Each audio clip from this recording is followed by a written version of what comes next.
Ladies and gentlemen, let's go. We ain't got no time to waste. Let's go. You are now listening to Jason Anderson, and you are in the zone.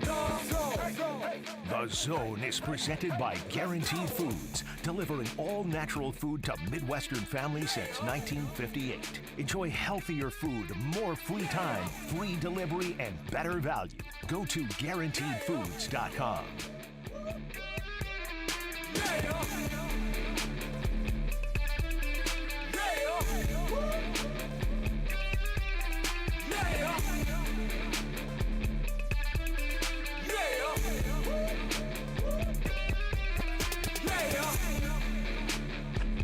All right, a Wednesday edition of The Zone right here on Sports Radio 810 WHB. Jason Anderson with you, Dylan Michaels. We head up until 2 o'clock. I head up until noon, but the show heads up until 2 o'clock. 913-912-4810 is the text line to join us. 913-912-4810.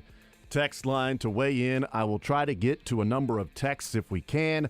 Try to read those as the show progresses. Because I know there are a lot of people that have some things to say on the voting results from last night. Question 1, yes or no? We know the answer was a resounding no to the Royals, to the Chiefs, to the extension of the 3/8 cent tax, to subsidize billionaires, to give a playground to John Sherman, a no to some of the issues with the deal. It was a resounding no. We will try to get to some of the text throughout the show, throughout these first couple of hours. That'll be the main thing that we talk about, 913-912-4810. Mick Schaefer will join the show later on. Sterling will be in a little bit later on in the show as I'll be heading to the Final Four today and bringing you the interviews and all of the Final Four coverage tomorrow and on into Friday. The Royals won on the field last night. They lost at the polls. They lost on the ballot. And I think John Sherman would probably take the inverse result. The Chiefs probably take the inverse result. By the way, right out of the gates, 913-912-4810 says, how am I going to get my zone activated now? That's a good one. Okay, I appreciate that. I am all for comic relief. I am all for having fun with our fun. That's what I love about sports. That's why I got into sports radio. I didn't get into sports radio so people can take themselves overly serious and my view is the only view and I'm predicting every game correctly. Like, I don't care if, like, you predicted this. Yeah, cool. Don't care. Just giving you my thoughts on what happens. I'm having fun with my fun. It's sports. It's supposed to be fun.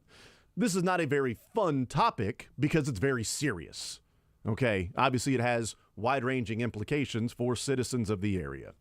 But I do appreciate one of the texts right out of the gates that says, how am I supposed to get my zone activated now? You know how you get your zone activated? 4 hours Monday through Friday, 10 to 2. That's how you get your zone activated. I don't know how we get our zone activated without that activation zone. We will certainly talk a lot about this throughout the first couple of hours. What I do want to pass along is there is some massive news in the NFL, massive breaking news in the NFL, and a shift in that. Thank you. Shift in maybe some power, and that is Stefon Diggs is no longer going to be arguing with Josh Allen on the sideline. He has been traded to the Houston Texans. Houston is saying, bleep it. We've got money to spend. We've got roles to fill. We think we've got a franchise quarterback. We're on the cusp of maybe doing something pretty special. We're going to go ahead and call whatever somebody else's bet is. I'm continuing to use the, chips in whatever analogy we go with. But draft pick compensation heading to the Buffalo Bills. They are finalizing the trade. The Bills and the Texans are. The Texans acquiring Stefon Diggs. Did you put in that C.J. Stroud MVP ticket that we talked about about 3 weeks ago. I can't remember what the odds were, but I did not. not going to be the same anymore. I did not. did. So I am very Good happy for you. about this. I probably don't have time to do it right now. Hold on. Hey, Dylan, go. You talk. Your thoughts. Don't do that. No. No, this is actually massive. This basically makes it, I think, Texans-Chiefs AFC Championship next year. Because if C.J. Stroud can go to the divisional round as a rookie without this, I think that this is going to be us versus them AFC Championship game.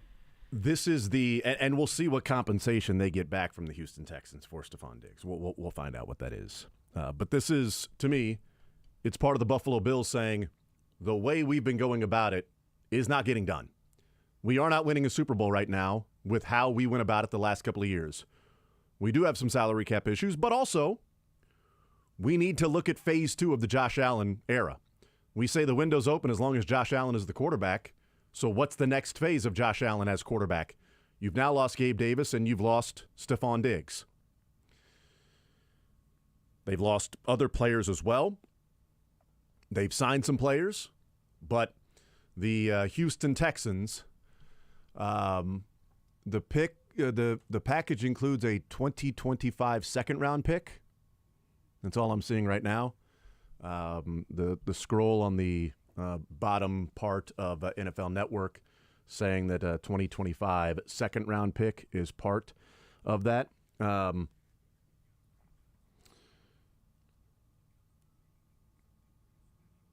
Trying to see if there's anything else that's a part of it before we move on to some of the other. Okay, here we go. Compensation updates. Bills receive 2025 second-round pick via the Minnesota Vikings trade.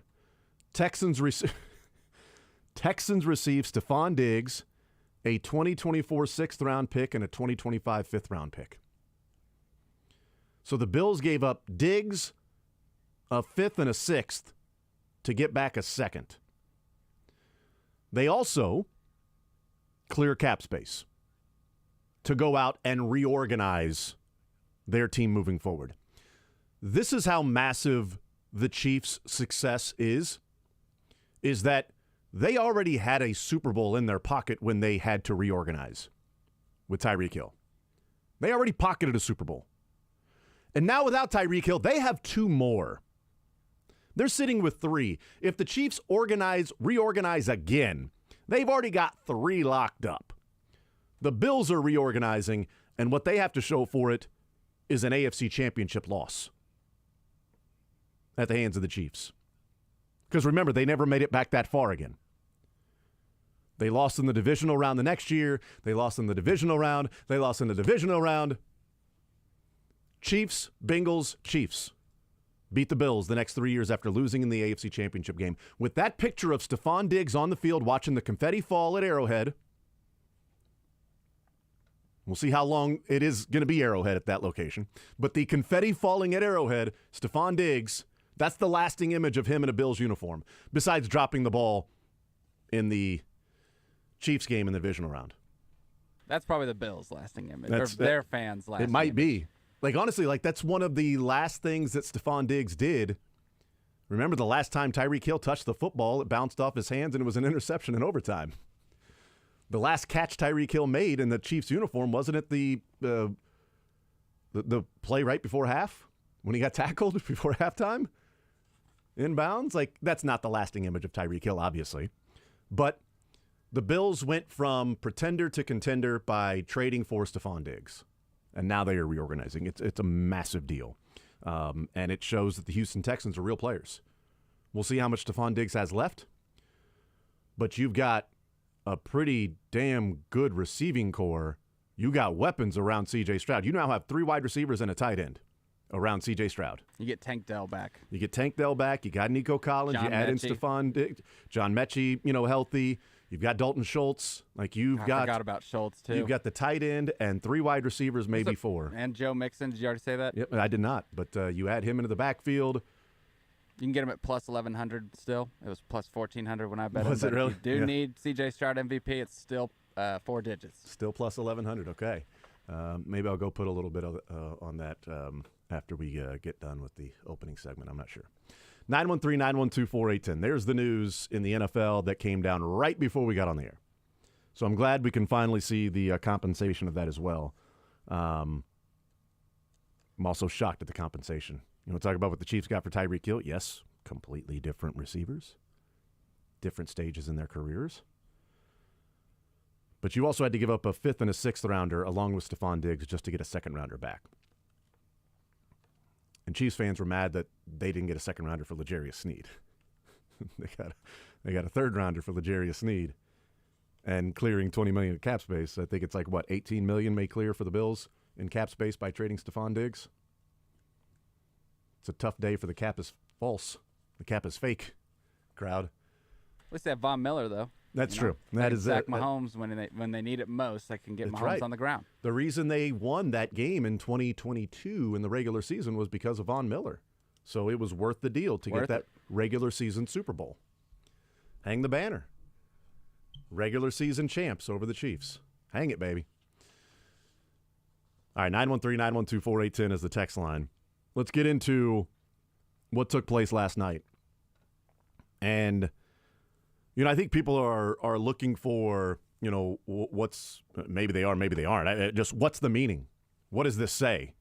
Because it was a resounding no. But what did it say overall in a message that may have been sent?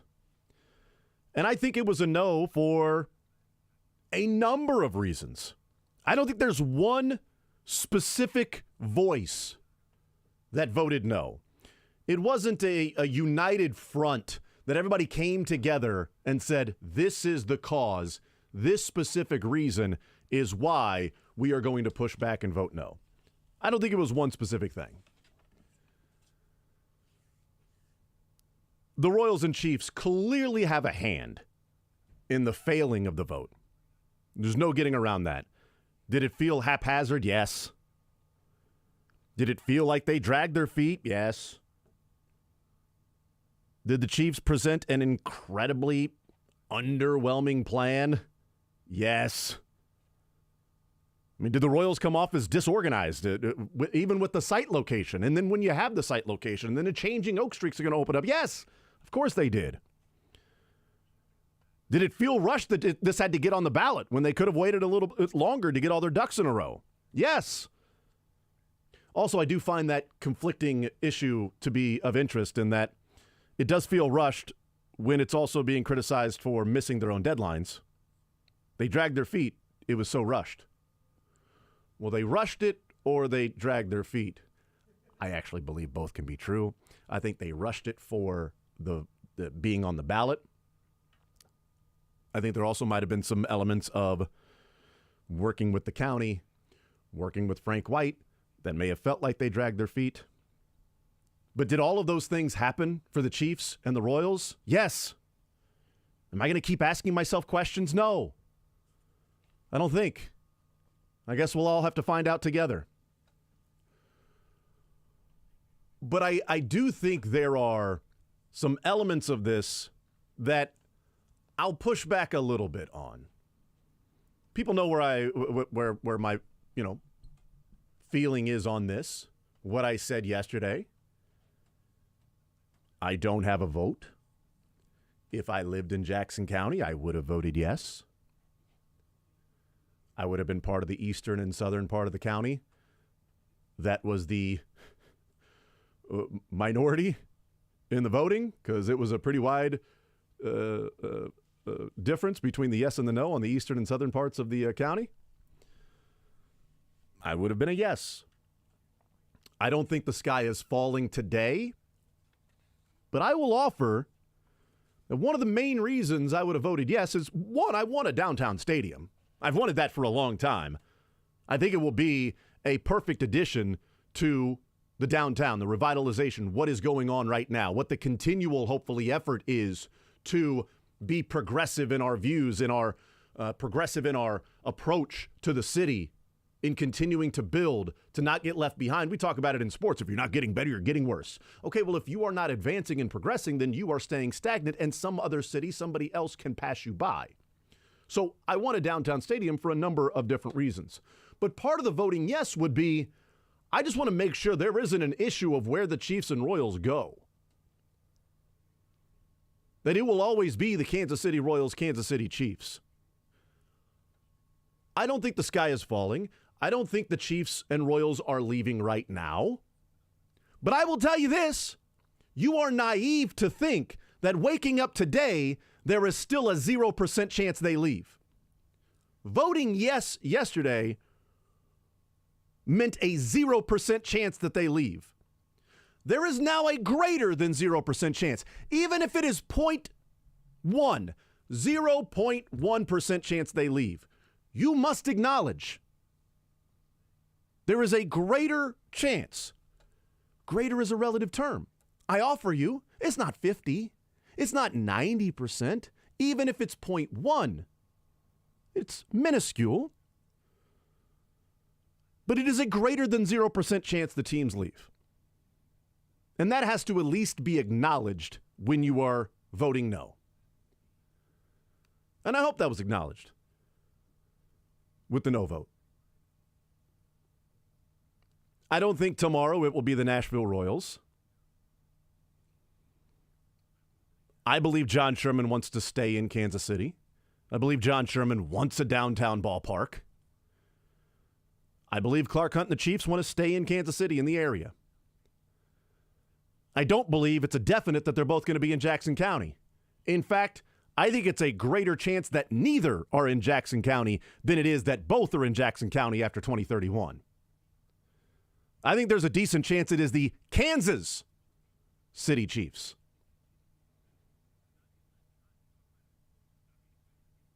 I think there's a really good chance that it's the Kansas City Chiefs. Put a sports book in it if you build it over there. That's what people are ignoring. I believe I talked about this at the time. I believe the rendering for the Chiefs was incredibly underwhelming. And I've talked about the missteps along the way. So if you're just tuning in and you didn't hear the last couple of years of each and every misstep along the way, we have discussed that, acknowledged it, and talked about how these are bad looks for the Royals and they are creating an issue that could be avoided to set up a possibility of the people voting and saying no because of what was taking place. We talked about that at the time. I believe the Chiefs' renderings, their plan was incredibly underwhelming.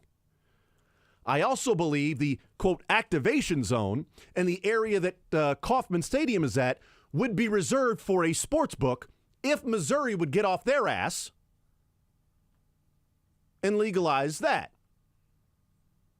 Complaining about money and not doing that. It's amazing. Unbelievable. People are going to Kansas to spend money.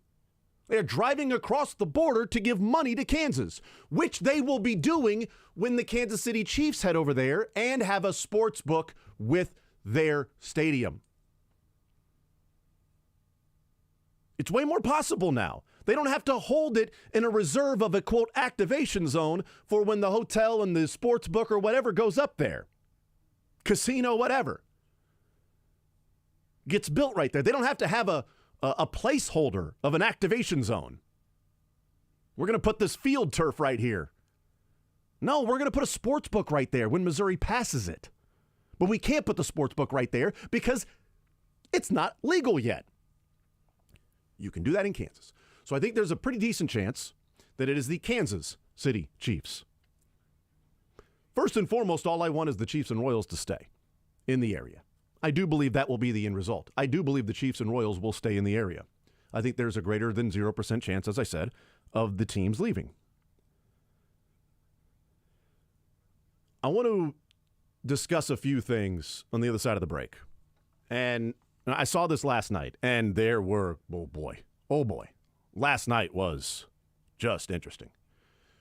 If you were on the Tweeterverse or the Facegram or the TikTok book, if you were on any of those things last night, the X, it was, it was a night for both sides.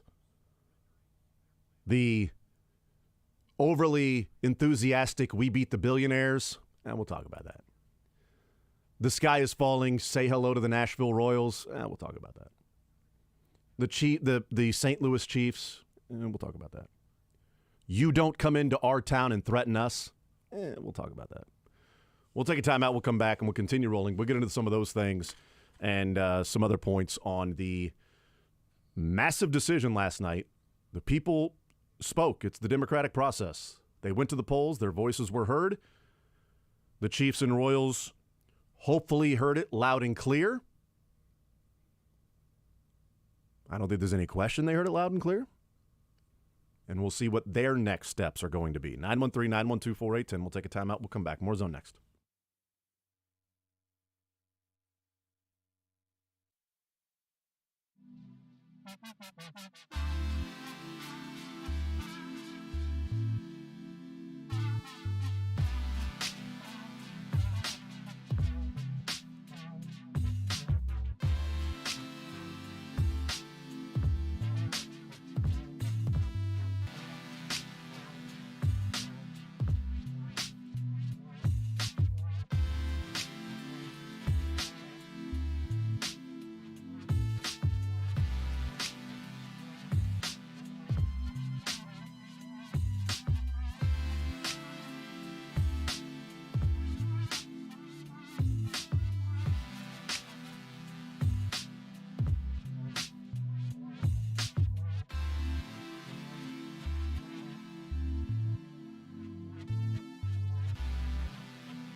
All right, we'll continue right here on Sports Radio 810 WHB, 913-912-4810.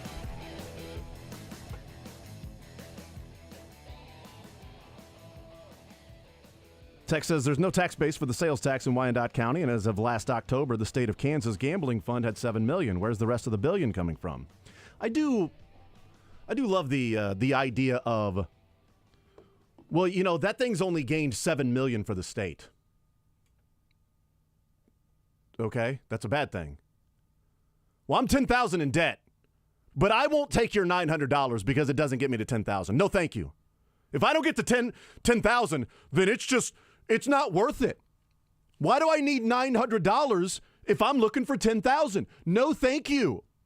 It's an odd, I mean, I guess that's one way of going about trying to help your finances in a state or government, is to turn your nose up at, well, it's been around for, you know, a year and a half and it's only gained $7 million. Okay. So you're saying Missouri would have an extra $7 million. And never did I say the $7 million would go to paying for it.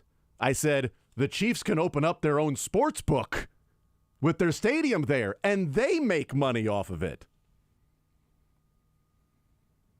It's not that, you know, legalizing gambling and sports gambling in Missouri is going to solve every issue. But it's odd to just ignore it.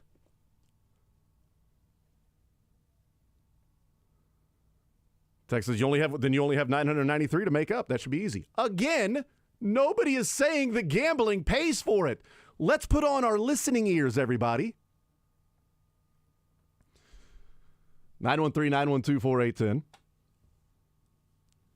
I wonder if they're referencing, didn't they say that they were setting up a fund or whatever to buy the Royals or the Chiefs from Missouri and Kansas? I can't remember who. Mm-hmm. Maybe it was Laura Kelly. But somebody said that, I think, is maybe what they're referencing. But it's used to supplement, I imagine, not pay full price. 913-912-4810. Text says $7 million per year for 40 years. What a terrible plan. Yeah, I mean, again, it's a lot of text coming in. That's not the only part of it. It's just a number of other text comes in, says you should be happy now they can go to Kansas and you can pay for it. Okay, I've already said that. Like that's not an own. That's okay. It's fine. I'm on record as saying if that's the case, then that's the case. I'll pay for it. I want there to be a bi-state. I want there to be all of the surrounding counties. Platte, Clay, Cass, Jackson, Johnson, Wyandotte. But getting that passed would be like moving mountains. Because then you have to split up the jock tax. Then you can't have Jackson County get all of the first bids on the other things with the Chiefs and Royals, which I don't even know that they would, care to give up, because I agree with a large portion of the Royals and Chiefs are building here. Jackson County's paying for it, and a lot of the citizens can't even afford to go and do those things. Agreed. I know. As I've said, first and foremost, my preference is that it's in the Kansas City area. So this is not a keep it in Jackson County and they have to pay for it. All I'm saying is that keep it in the area, no matter where it is, and a yes vote would have guaranteed that. A no vote doesn't guarantee they go somewhere else. And I do believe John Sherman wants to stay in a downtown stadium. I do believe the Chiefs will stay in Kansas City. I'm not I said it at the beginning. I'm not going to play the sky is falling here and go that role, because I don't think that's the case either. But I do think it's interesting, some of the things I saw last night that I, will offer some pushback on. Like I saw this last night a lot, that people that are saying, whether they wanted to vote yes or would have voted yes or did vote yes or did vote no, whatever. And there was well, then this is just letting John Sherman and Mark Donovan know that, you don't give out threats to Jackson County and the citizens and live to tell about it. We're not going to answer. We'll respond to threats. I saw that tweet last night a lot. We're not going to respond to threats. But you kind of do, though. You would. You didn't respond to a perceived empty threat. You didn't respond to a threat that you thought had 0% chance of ever happening of them leaving the Kansas City area. That's what you didn't respond to. Because people don't actually fear losing the Chiefs and the Royals. But I promise you this. If you say you don't respond to threats, this is a hypothetical that I don't think will ever happen, but just simply to talk about that aspect of it. If Clark Hunt presented two plans to the Kansas City area and said, here's a plan to keep the Chiefs in Kansas City, or even Jackson County, whatever, brand new Arrowhead, or St. Louis is calling and they're building a shiny new stadium, beautiful retractable roof on the river. We don't have to put in a dime. And a no vote means we're moving to St. Louis. That's a real threat. And you would leave skid marks on the road to get there and vote yes. So miss me with the we don't respond to threats. You didn't respond to an empty threat, a perceived empty threat. That's what you didn't respond to. And it's easy to say we don't respond to threats when you know right now they ain't going anywhere. But if that was on the table, we are leaving to go to St. Louis and be the St. Louis Chiefs. If you vote no, you're voting yes. Or you are fools. We don't respond to threats. I also do wonder, what's the answer then that Mark Donovan or John Sherman would have given on the what happens if it's a no vote? Because this is where the perceived threats conversation came in. And to me, I'm asking this question for the next round of votes that I think will happen. I don't know when it will happen, and I don't know where it will be located. But the next round of votes, the next round of campaign that will take place of the vote yes, vote no. There will be people on both sides of the issue. We know that. But what's the answer then? It's like, these perceived threats. Mark Donovan said, if this is voted no, then we will have to keep all options on the table.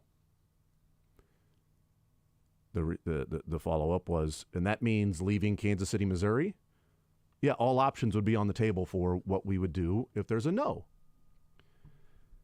Well, we're not going to respond to a threat. So is the answer you wanted him to give? Well, if it's a no vote, we'll just come back and give a better deal. Well, if it's a no vote, then, if it doesn't pass, we'll just come back and work with the county and give a better deal. Forever? And then the next time around, well, if it's a no vote, we'll just come back and give a better deal. Well, it's a no vote. Okay, we'll just come back and give a better deal. Hey, what do you think about this time? What do you do now if it's a no vote? We'll just come back and work on a better deal.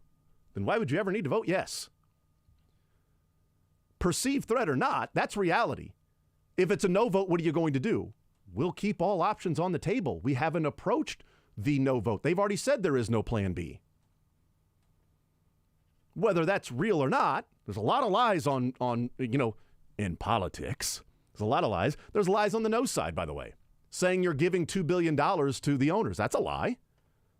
You're not giving them $2 billion to give them a stadium. Also a lie. They don't own it. We own it. The city owns it. Jackson County owns it. Those voting for it own it. Leasing it to them. So there's a lot of lies on both sides. Okay? But if the answer is, well, what are you going to do if this is voted down? We'll have to keep our options on the table. We'll have to view all the options that are there. Of course, that's what we'll do. And I just, I hope that's the case. I hope the absolute best possible deal that everybody wins. I hope there's a deal that they come up with that is so beautiful for Jackson County. And it helps it prosper. And it helps the Kansas City area prosper. That's what I hope. I hope the no vote is a big wake-up call that the Chiefs and Royals need to do a better job of whatever it is that people are disagreeing with, whether it is the actual deal, which is interesting, of the, you got to give us a better deal. But also, this was done haphazardly. Okay, so was it the deal or was it the rollout? I mean, are you mad about the deal or, well, they didn't tell us this or this or this. That was haphazardly. Yeah, those things don't necessarily have to be mutually exclusive. I think they can be hand in hand. But that's where my point of this isn't a united front. This is where the Royals and Chiefs have to approach it and go, what segment of the no vote can we address? What's another segment of the no vote that we can address? What's another segment of the no vote that we can address? Because there's a segment of the no vote that they will never be able to win over. And that's the segment that just says $0 to subsidize professional stadiums. You'll never win that group over. And that's why I don't think this was a resounding 100% across the board saying, give us a better deal. Because there are plenty of people saying, it doesn't matter the deal. I'm going to vote no to any and all tax dollars or revenue created by the citizens that go to a major league ballpark or stadium for the billionaires. And like, I will tell you this. There will not be a deal on the table that will be bad for the billionaires. They don't get to $1 billion by making bad deals. So any deal, even if it's a better deal for Jackson County, just understand it will still be a good deal for the Hunts and the Shermans. It will still be a good deal for the owners. It'll still be a good deal for the billionaires. But honestly, the best possible deal they can get would be outside of Kansas City, if we're being honest about it. The best deal John Sherman could get is not Kansas City area. The best deal that Clark Hunt could get is not the Kansas City area. And that includes Kansas as well. Like the best deal, if you're talking about attracting the Chiefs, a city could come up with a pretty damn good deal because they want what we get to enjoy. They want that civic pride. They want that feeling. And it might not be tangible. It might not be something you can actually touch. You can do that with the concrete. Don't touch it too close at Kaufman. There's concrete cancer. I don't know if it spreads. I'm not sure. Does it metastasize? I'm not sure what it clearly didn't. It didn't jump from one spot to the other across the parking lot at Truman Sports Complex. I am on board that I would love for there to be some sort of investigation. Tell us how the one batch of concrete can, the other isn't. But we've talked about that as well. We've discussed all of the pitfalls, all the negatives, all of the reasons why this could be, and to me, why it was a no vote. But I also don't think it was David slaying Goliath in this either. Because they're still going to... They went to sleep last night as billionaires. They woke up as billionaires this morning. Like, maybe some people view it as Jackson County won because it was a bad deal. And the teams lost because they wanted this to be a yes vote. Maybe, but you didn't stick it to the man. You're not changing the system. And I have a real skepticism of anybody outside the area that's jumping on board and going, hell yeah, Kansas City, tell them how it's done. Look at Kansas City fighting back. You know what? They don't have any skin in the game. They want you and us to be the pawns so they can help disrupt status quo. But if that happens in the hell yeah, St. Louis, way to fight back. You know what St. Louis would love to have? A freaking football team. But they fought back. You know what it didn't change? Anything. It changed nothing. We're still doing this, song and dance.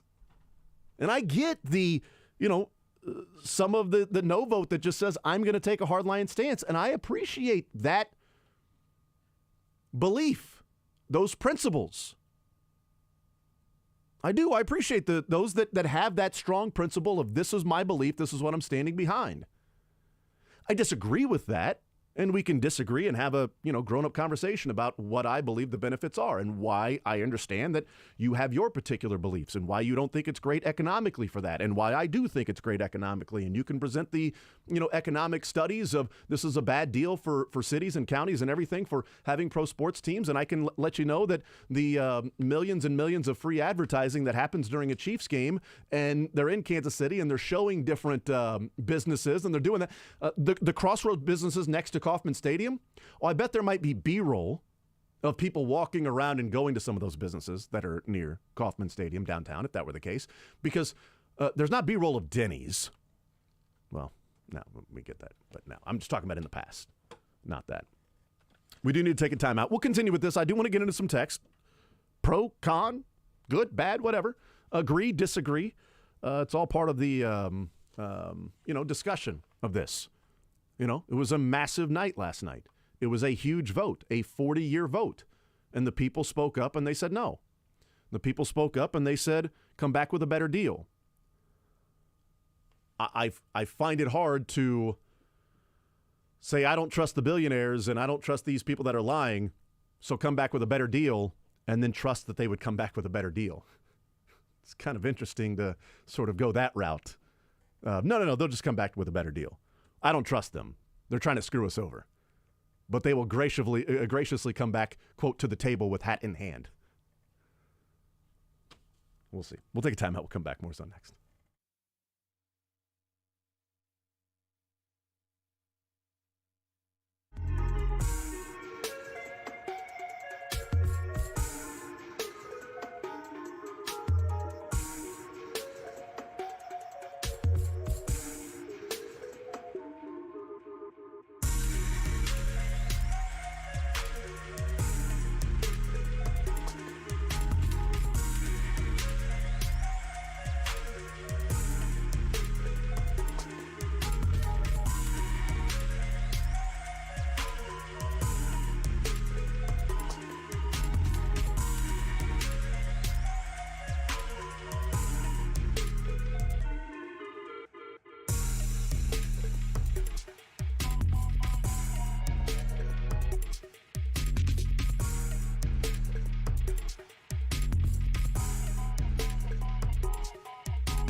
Get into a number of your texts. I'm trying to collect as many texts on the text line to go and read.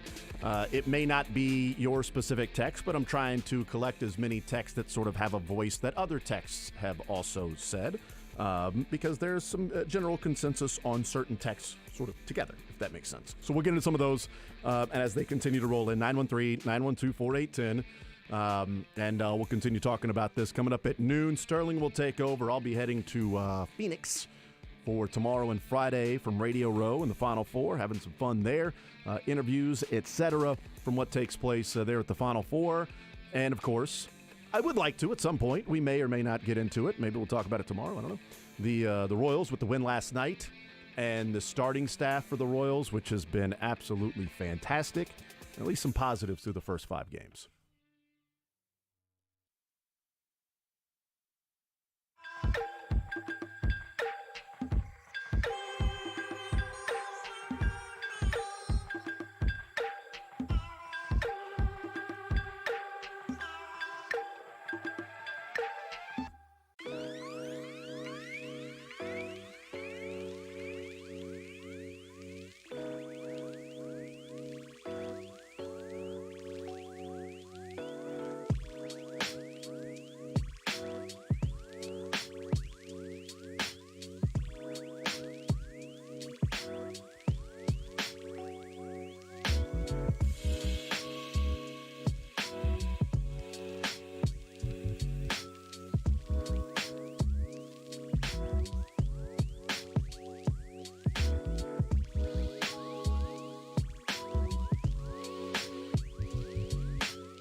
Midwestern family since 1958. Enjoy healthier food, more free time, free delivery, and better value. Go to GuaranteedFoods.com.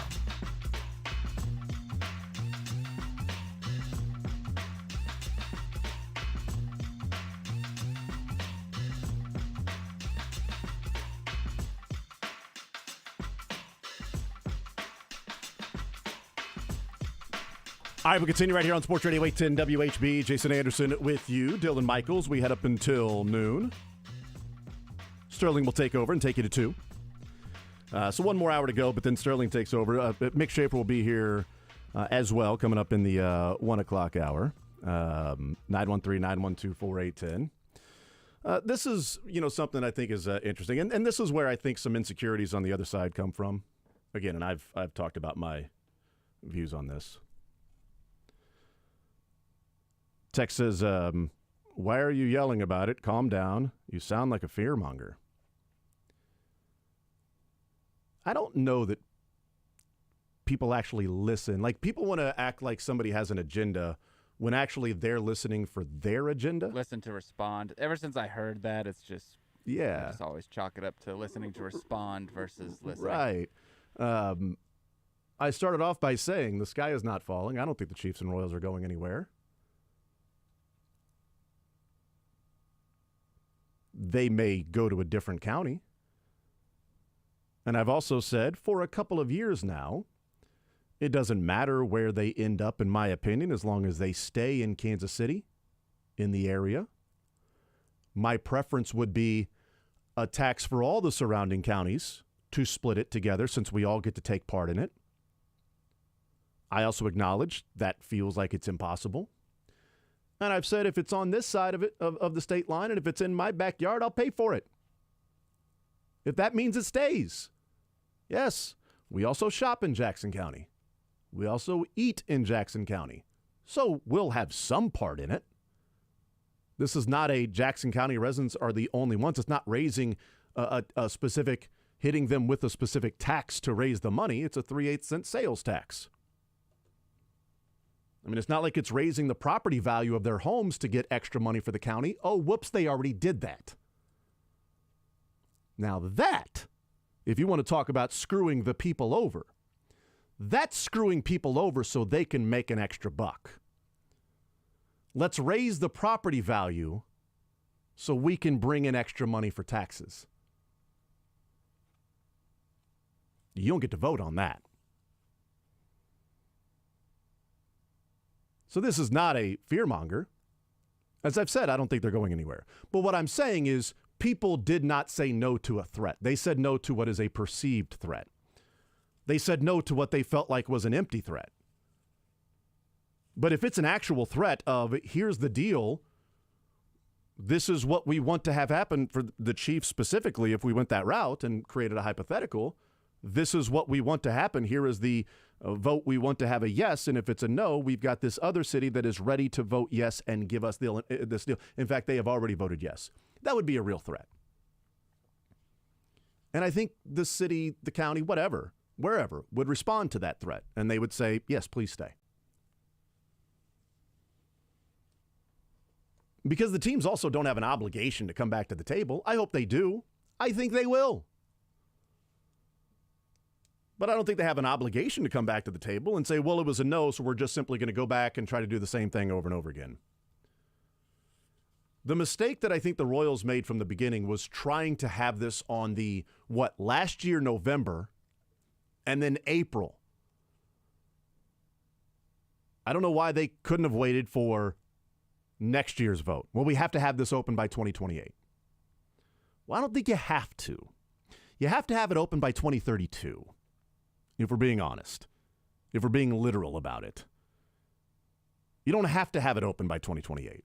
You'd like to have it open by 2028. And the earlier it is, the better chance of making money. That's how the world works. What I hope is that, and I don't mind being naive on this, I also offer my naivete. I don't think a lot of people do on this subject. I offer my naivete in that I hope that extra money would be put back into the ball club. I hope. Do I trust that's the case? No, but I hope it's the case. Because typically in this country, the billionaires haven't really done right by the little guy. And the voice we have is the vote. The voice we have is to vote. And the residents voiced a resounding no. Not good enough for the people. Whether that is we don't want to move from the K, it's easy access if you're in the eastern or southern part of the county, where I grew up, easy access to the K, I would have voted yes.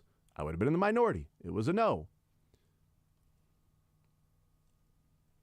Whether it's not great for downtown and the crossroads and it should have gone to the East Village. And maybe if it stayed at the East Village, this thing would have passed. Maybe if there was more transparency, this thing would have passed. Maybe if they waited another year and not at 1:30 yesterday struck a deal with the crossroads. Because that seems absurd. If the deal with the crossroads was struck 4 months ago, if the renderings of Oak and not Oak were done before you needed to reopen Oak Street, and you said that after the fact, if the renderings actually had the artery of Oak Street, but when you're agreeing to this and agreeing to that and agreeing to this and agreeing to that, you're simply giving in because you know it's probably going to be a no vote, and you're doing whatever it takes to get a yes. It's not great strategy, especially when it's okay, so what are the actual fine print details of this? Well, we'll get to that. Well, I understand why there's not a trust with the billionaires, because we'll get to that by billionaires hasn't really worked out for the rest of us. But I don't want people outside this area using us as their game of damn the man and let's take a hacksaw to status quo.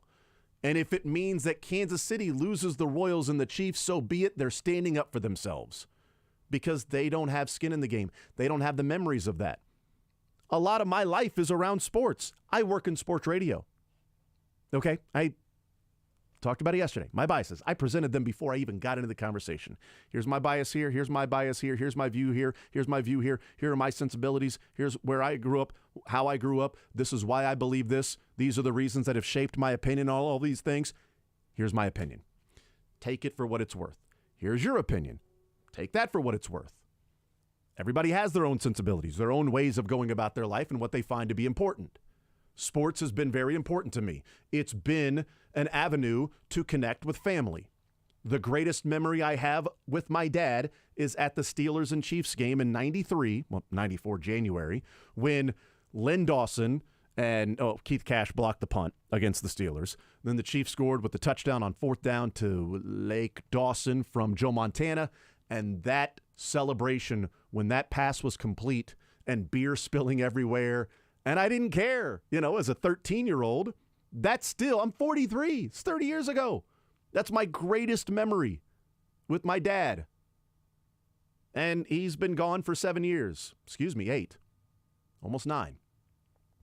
But that's what I remember when I think of him. That's the first thing. And that's with the Chiefs. And if not that, I don't know what it would be. Maybe it would be, baseball or maybe it would be, going camping or something. I have no idea. But that's just simply those are my sensibilities. It's how I grew up. I'm presenting that specifically. But I won't allow you're fear-mongering.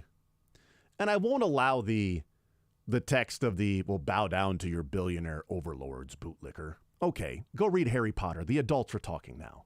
Okay? I know you got third period coming up. We're not dealing with, your geometry class. The adults are here talking about life and reality of how the world works. And I would love for it to be different. Hell, I'd love to be the billionaire. I'd love to be the billionaire going, damn it, these people didn't give me extra money. This really sucks. I'm going to go home to my really, really big mansion. And I'm going to drive my really expensive car home, and I'm going to cry on the way there because I didn't get even more money. That'd be great. that'd be awesome. I'd try to bring as many people along with me as I could. I don't know. Hopefully that would be the case. Don't let money change you, they say. I do believe the Royals are going to continue playing I think they'll end up in Jackson County. I think John Sherman will come back to the table with a downtown ballpark idea. Maybe it does end up in the East Village. Maybe it's the same spot, but a year from now, and they've taken care of all of the fine points in the deal that people did not agree with. They will never appease the people that just simply say no for the sake of saying no. They won't appease the people that say no because they don't want the K to go away. But those that were on the fence of the not responding to threats and it was a bad deal, those are the people that, if you can flip their votes, that the Chiefs and Royals have to do. I don't really believe the Chiefs were, literally invested, but figuratively as well, as invested in this because there was no deadline for them. There was no urgency. There was no urgency from the Chiefs the way that there was from the Royals. I believe now that this failed, the Chiefs can go and build new somewhere, whether that's right there at Truman Sports Complex, but they could build new, which could be better for Jackson County, better for the area, bringing in more events. By building new, and I mean adding a roof to it, whether that be a dome or a rolling roof or some way to where you can enclose the have a weatherized space that you can have a Final Four, you can have other events there, you could have a Super Bowl too. Those would be beneficial to the area, just as the draft beneficial to the area, just as the World Cup is going to be beneficial to the area. And by the way, the World Cup is coming to Kansas City because of Arrowhead Stadium. Without Arrowhead Stadium, the World Cup would not be coming to Kansas City if it was just sporting. Or if we had random soccer complexes. Or they're not coming to play at Shields Soccer Complex. Okay? They're not coming to play at the Garmin Soccer Complex. They're playing at Arrowhead Stadium. Publicly financed Arrowhead Stadium. Okay? That's where they're playing. So the World Cup will be a benefit. Those are the things that can happen. Let's get into some text. 913-912-4810. Let me try to find some of those that I saved. And I know there are tons more that are coming in, so I apologize if I'm not getting to yours. I'm not trying to ignore them at all because, again, I'm presenting the other side as well. 913-912-4810. Where is that particular specific one? There we go. Text says, I bet that the big vote no banner at opening day of the Royals had something to do about that. There's no concrete cancer. KC knows we don't need a downtown stadium. We have one of the best venues and areas with our stadiums in the country. It's worked for many, many years, and there's no need to change it. Okay, yeah, I understand where people love the K. I love the K. No idea. I'm with you. No idea what the future would be and what the memories would be developed at a different spot, but I know that what they are at the K. I love the K. And if it stays at the K, I'll go to the K. I'll go to the games. I will. I'll be there. Text says they thought by having Mahomes, Kelsey, Reed, Swift, Holtis, etc., doing commercials after winning a Super Bowl to show a yes vote, it blew up in their face, and none of the individuals even live in Jackson County. I get that. Text says, Jason, don't forget Lafayette County. Hey, you know what? More the merrier. Let's all come on. Let's do it. The more the merrier to pitch in. That's all. 913. As long as it's the county near Kansas City, I really don't care. That's it. Yeah. Text says, can you catch concrete cancer by going to the K? God, I hope not. I don't know. 913-912-4810. Text says East Village or North Kansas City. Yeah, I'd go there. Text says, come on, they don't drive their own cars. All right, good call. My bad. All right. We're trying to present as logical as we can here. Text says, Jason, you keep referencing what the Royals did wrong. I think it's what the Chiefs did wrong. The taxpayers were not getting anything new from the Chiefs. I don't disagree with that. It was incredibly underwhelming. And that was the reaction almost everybody universally had is, what are we getting for $800 million here? Basically, you're getting, if you can, because you're not you're only satisfying the 1% of the 1%ers because I'm not buying those tickets. I'm not going to be sitting in the activation zone. I don't need to. I can do the tailgating and then go get a cheaper ticket in the upper deck or in the, higher end of the lower bowl. But you're not building something for those fans, which is why you probably didn't get a bunch of support, is that a lot of the fans, the best they got was connecting the bridge at the third level. Yeah. Tex says, just FYI, many people are pissed off over the Jackson County appraisal skyrocketing. Timing for a vote couldn't have been worse. I think that's also an interesting point. That sort of it's all collected together of like enough. For sure. 913-912-4810. Texas, Kansas can pay the sports teams, and then Kansas can get 90% of the sales tax and payroll tax revenue. It's a reason why Kansas and Missouri fight over companies moving to their side of the state line. I believe the current lease ends at the end of the 2030 season, which is early 2031. Yeah, whatever. It's 28 was when the Royals wanted to move in, and I get that. This felt like there were so many unanswered questions. The issue is that people don't want to vote for something that they don't know totally what is in it. And I understand that. Again, I said yesterday, I am a lean yes. If it was just the Royals, I'd be yes. If it was just the Chiefs, I would probably lean no. But I'm a lean yes, and the entire reason is because I know for a fact it keeps the Chiefs and Royals in Kansas City and Jackson County. And I want a downtown ballpark. I've said that. I didn't say I'm a lean yes because, I love this part of the deal. Oh, this is going to be great for the community. This is going to be awesome for the community. I understand why people would disagree with those things. And I really, really hope, and I challenge and I urge John Sherman, Clark Cutt, Mark Donovan, Brooke Sherman, whoever, to come back to the table and take this thing at a better pace, roll out better.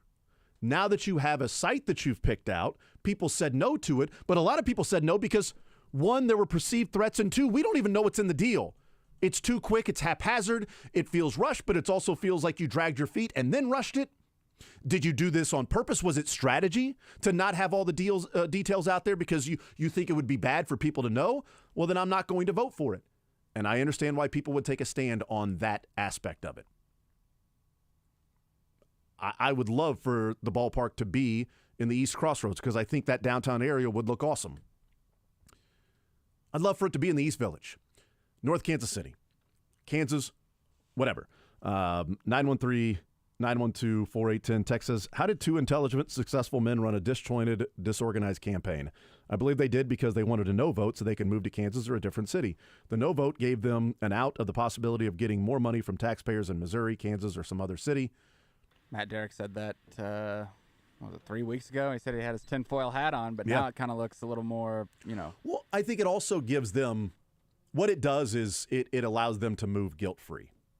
Even if you say it's haphazard, It's this or it's whatever. Yep. Clark Hunt, the Chiefs, can move to the dot and move to the Legends, and we did our best. We said we wanted to stay there. We told you guys we wanted to stay there, and if it was a no vote, we would examine all possibilities. Kansas wasn't on the table. We weren't building new. I told you we wanted to renovate Arrowhead. That's what we wanted to do. We offered the renovation. You said no. So we leave guilt-free. I don't think they're leaving the Kansas City area. I am not going to be the sky is falling. I am not going to say it's the Nashville Royals. I will also acknowledge it's greater than 0% that happens. Because there is a city that is waiting to give the Royals or the Chiefs a better deal than they can get in Kansas City. So know that. Just know that whatever deal the Chiefs or the Royals come up with in the next go-around, it's not the best deal they could possibly get. So there is a hometown discount to a degree that is being given. Because the absolute best deal they could get is not having to pay a dime for a stadium and a brand new, glitzy, glamorous, beautiful stadium in a different city that's saying, please come here. We'll take the Chiefs and Patrick Mahomes. And I mean, come on. The Baltimore Colts left. The Cleveland Browns left to go to greener pastures, to go to different places. I think they would probably then come back and give the Chiefs, give Kansas City an expansion team. I think we would be next in line for that. But look at the Ravens winning 2 Super Bowls now, and the Browns haven't even been to one. Right. Cleveland got a team back. Baltimore got a team back. Houston got a team back when their team left from Memphis / now Nashville, but the Tennessee Titans, and playing in Memphis for a little bit before the Nissan Stadium opened up or whatever and it's called. Still fight about jerseys last year. Yeah, absolutely. Still fighting about you can't wear those Oilers Yep. jerseys because, well, actually, this is the franchise of the Oilers. We just moved here. That's the history there. It's all so convoluted, and it's difficult, and you're never going to have 100% agreement because it's never going to be a 100% to 0%. And we'll see what the next steps are. 913-912-4810. Let's take a break. We'll come back. We'll continue rolling. Try to get into some more texts. There's tons coming in. I'm not trying to ignore some that are coming in. It's just hard to, scroll through these. So 913-912-4810. We continue more Zone right after this.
912-4810 says, may want a package with some kind of real estate tax reform next time. Mine went up 85%.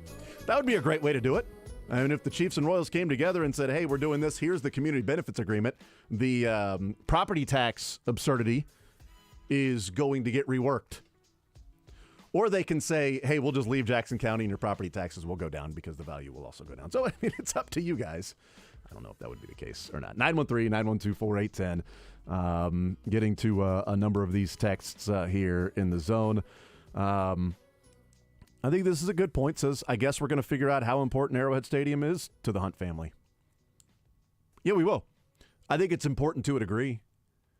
I think everybody has some sort of a breaking point with the importance of things, for the most part.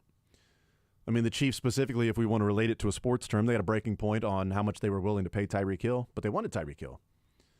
I think they had a breaking point for how much they were willing to pay Chris Jones. If Chris Jones wanted $40 million a year, fully guaranteed contract for 4 years, they wouldn't pay it. There's a breaking point for things with that. And I think Clark Hunt and the Hunt family would like to stay at Arrowhead Stadium and renovate to a degree. I also think it'd be better for them if they had a new stadium. I think it'd be better for the area, too, if it was just simply a new stadium. But Adam Teicher brought up a good point, and this is something I've thought about and wondered inside my brain, not vocally or aloud, of Arrowhead Stadium is pretty damn loud, and there's some pride in how loud Arrowhead Stadium is. If it's the acoustics or it's just the passionate fans, whatever it is, can you recreate that somewhere else? I don't know. I don't know if you can recreate whatever it is that keeps the sound deafening on the field. I'm not sure. Maybe it is the ghosts of Chiefs past that are pushing the sound back down. I'm not sure. But yeah, we will find out how much they really care and want to stay at Arrowhead Stadium. Speaking of that, text says, does it pass with a roof over Arrowhead? Yep. Yeah, if you told, I mean, because that's also the part of it is, what are we getting for $800 million? That's what I was pointing out, is that you're only like appeasing the 1% of the 1%ers by doing those changes, because who is actually going to pay all that money to go sit in especially when it's cold? Like, what are you getting when you go and sit in the activation zone when it's 19 degrees outside? Like, that's not fun. That's not Vegas. Yeah. What they're trying to do is look like Vegas with the bottle service and the table service and all that stuff, but it's not fun when you're freezing your ass off and it's minus 19 degrees. But we could have had a dome.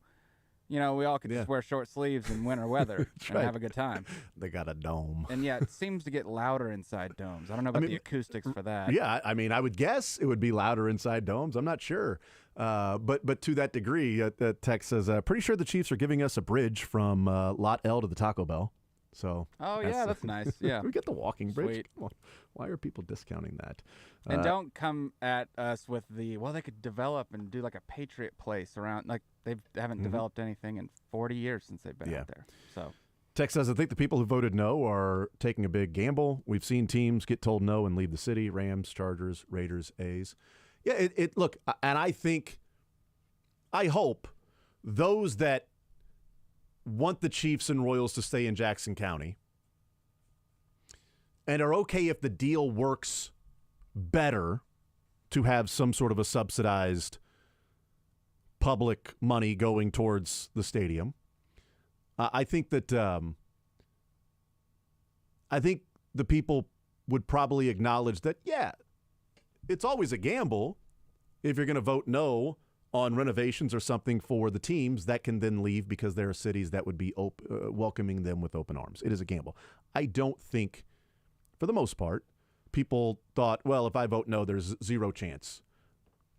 I think I think there's probably or should be a good portion of people that looked at it and said, if I vote no, yeah, it's a greater than 0% chance they leave maybe the county.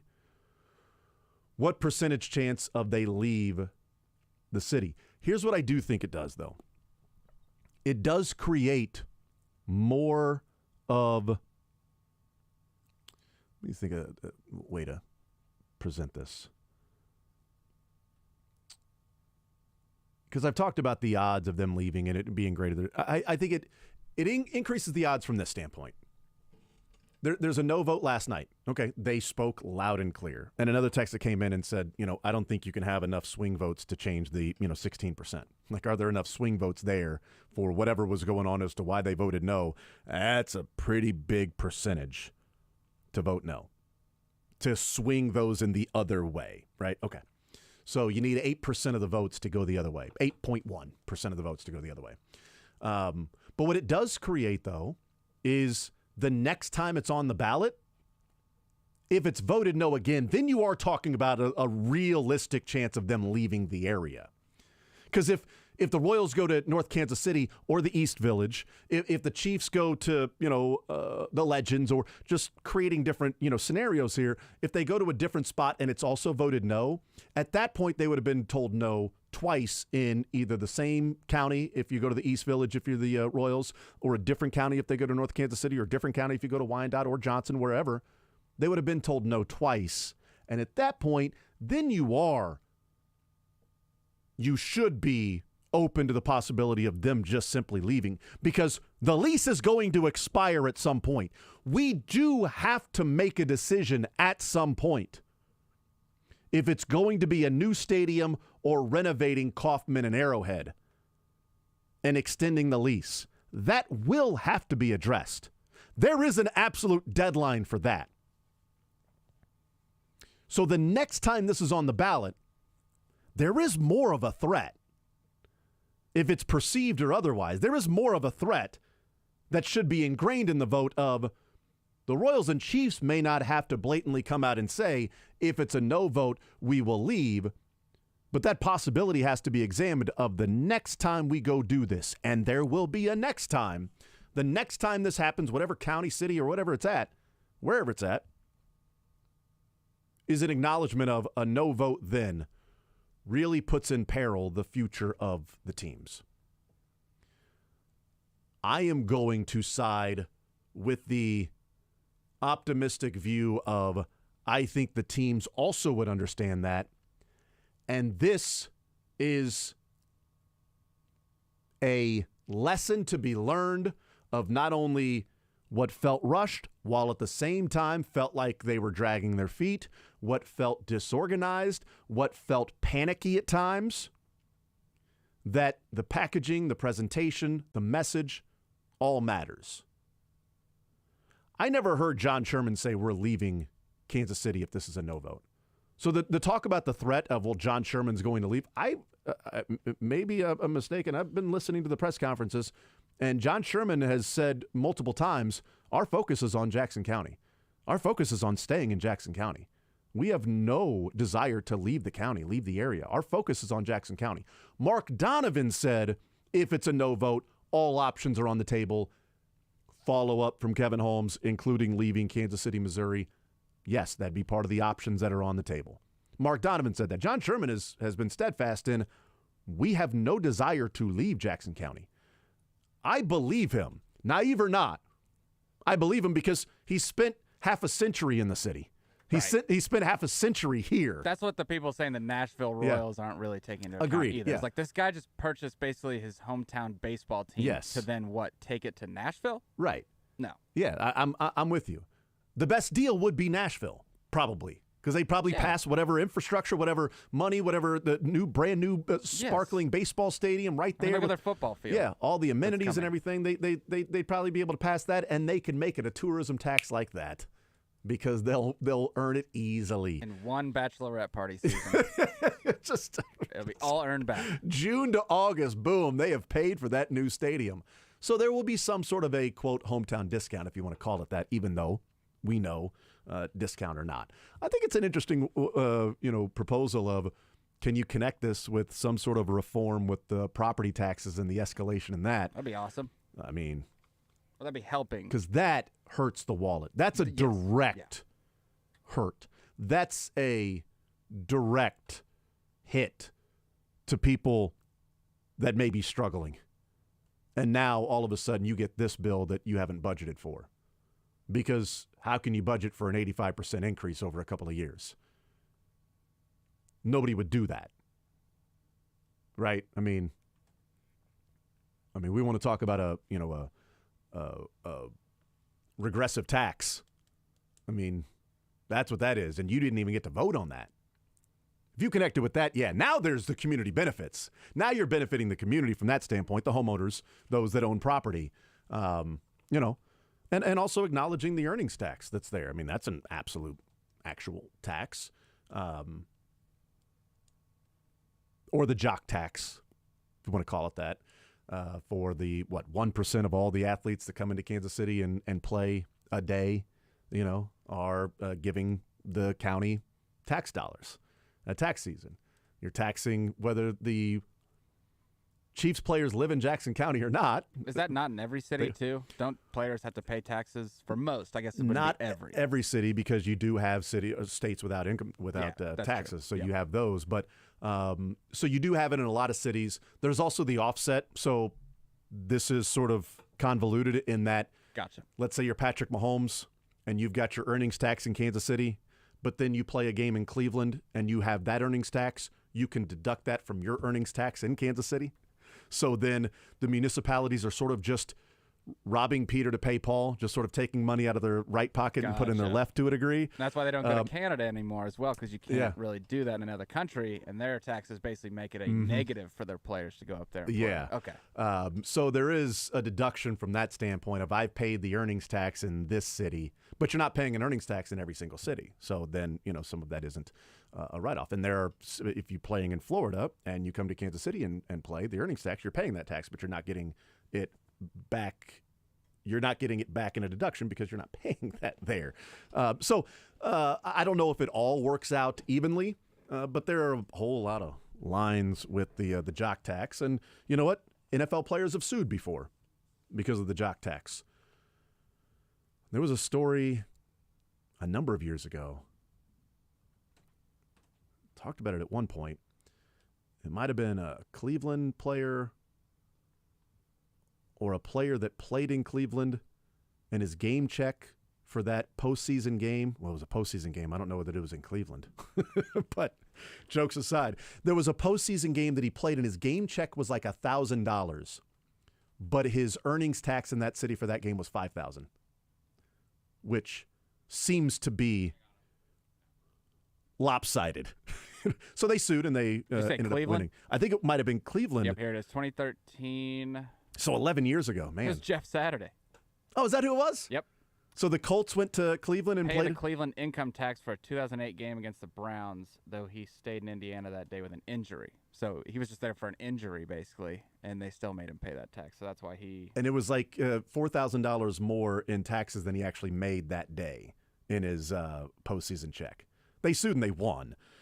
Because that's absurd. Like, I mean, come on, I have no idea how the tax code would be written that way.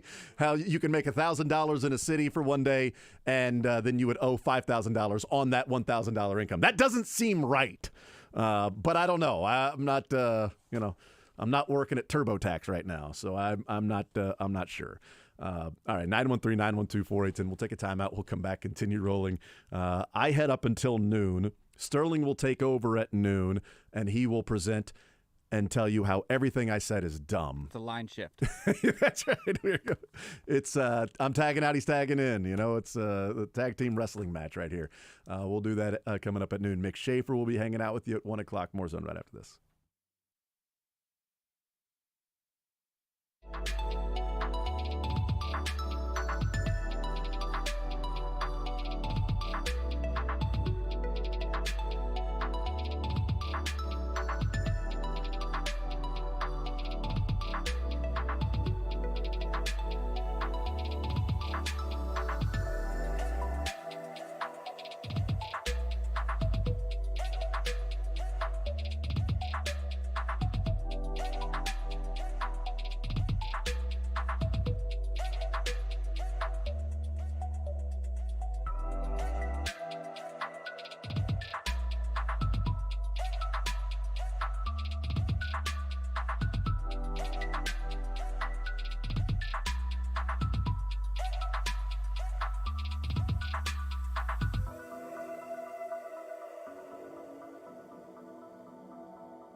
hours of the show here. Sterling Holmes will take over at noon. Mick Schaefer will be hanging out with you at 1 o'clock. I'll be heading to Phoenix because we've got Final Four Radio Row coverage tomorrow and Friday. And, of course, you can hear the NCAA tournament right here on Sports Radio 810 WHB and ESPN Kansas City. Friday night basketball games on the women's side. You got the Saturday semifinals, the national championship on Sunday, the national championship on Monday, presented by Xfinity, Greenlight Dispensary, Hollywood Casino, and Trailside RV. If you are just tuning in, we have not talked about the vote at all, oddly enough. We have not mentioned it. Should we get into it now? We got about 3 or 4 minutes, so should we talk about it? Just give our thoughts? No. We breaking news, no one last night. Breaking news, if you did not hear, 58, Derek Thomas to Anthony Sherman. Wasn't he 42? Yeah. Yeah, Derek Thomas to Anthony Sherman. Those are the two I think of as Jackie Robinson and Anthony Sherman, basically. That's when exactly. When I hear 42. I was going with the Chiefs. I don't know. 42. Oh, yeah, 42, Mariano Rivera. Yes, of course. The most famous 42. They retired Anthony Sherman's number out at Kaufman. Think about that for a second. Derek Thomas, the fans voted Derek Thomas over Anthony Sherman. I, for one, disagree. I would have voted Anthony Sherman. But no, we spent the majority of the show talking about that. But we did talk about at the beginning of the show, right before we got on the air, there was massive breaking news in the NFL. In all seriousness, the Buffalo Bills traded Stephon Diggs to the Houston Texans. The Houston Texans have added Stephon Diggs to Nico Collins and Tank Dell and Dalton Schultz. They signed Joe Mixon to put around C.J. Stroud. They went out and signed Danielle Hunter in the offseason. They lost Grenard, but they brought in Danielle Hunter. They've had money to spend. They've had assets to spend, and they've gone out and they've done that, and they have spent. And they are making a play to be the team in the South, and they have now become a team that is a threat to the Chiefs. I don't know how good Stephon Diggs will be. I don't know how much he has left in the tank. But I know we won't see the Josh Allen, Stephon Diggs sideline stuff anymore. And it saves the Bills about $18.5 million in cap space. But the Bills, here's the details of the trade. The Bills sent Stephon Diggs, a 5th-rounder, and a 6th-rounder to get back a 2025 second-rounder. Diggs 5th and 6th for a second-rounder in next year's draft. And people were upset about L'Jarius Sneed. Or just a 3rd-rounder in next year's draft and exchanging the 7th-round picks in this draft and clearing up $20 million of cap space. So the Bills are in the market for a wide receiver, clearly, losing Gabe Davis and now Stephon Diggs. Well, they got a second-rounder. They should trade that to the Bengals and get T. Higgins. That's true. They got cap space now. They are flush. Cap space, a second-rounder burning a hole in their pocket. And Go get T. Everyone says it's next year's wide receiver crop, not this one. Exactly. Yep. That's right. Yeah, we'll see what the Bills do. They are reorganizing, restructuring things. The Chiefs had to do that after losing to the Bengals in the AFC Championship game and trading away Tyreek Hill, and they have won 2 Super Bowls since. I'm going to go on record and say the Bills do not win back-to-back Super Bowls moving forward. We'll find out, though. We'll see. Dylan also gave great gambling advice, saying that you can go and grab C.J. Stroud at plus 1,100 to be MVP. Dylan got it at plus 1,400 like a month ago. Very smart. Of course, that was at 10 o'clock. I haven't checked it lately. Neither have I. Hang on. No, you're fine. You're fine. Mick Schaefer will be here at 1 o'clock hanging out with Sterling, who will take over coming up at noon. He was on the air last night. He has talked ad nauseum about the stadium vote since he was on the results show that we had right here on Sports Radio 810 last night from, 6 to 9? Was he on till 10 o'clock last night? 7 o'clock to 10 o'clock last night? He was on for a while. And obviously it was a surprise to a lot of people. Maybe not a surprise to a number of people as well. But he's got you there. I'll talk to you from Phoenix tomorrow.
1958. Enjoy healthier food, more free time, free delivery, and better value.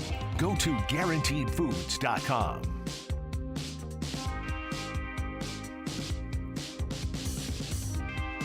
Welcome back to The Zone. No, I'm not Jason Anderson. He's in the hallway right now. He's leaving. I'm Sterling Holmes, filling in for Jason Anderson.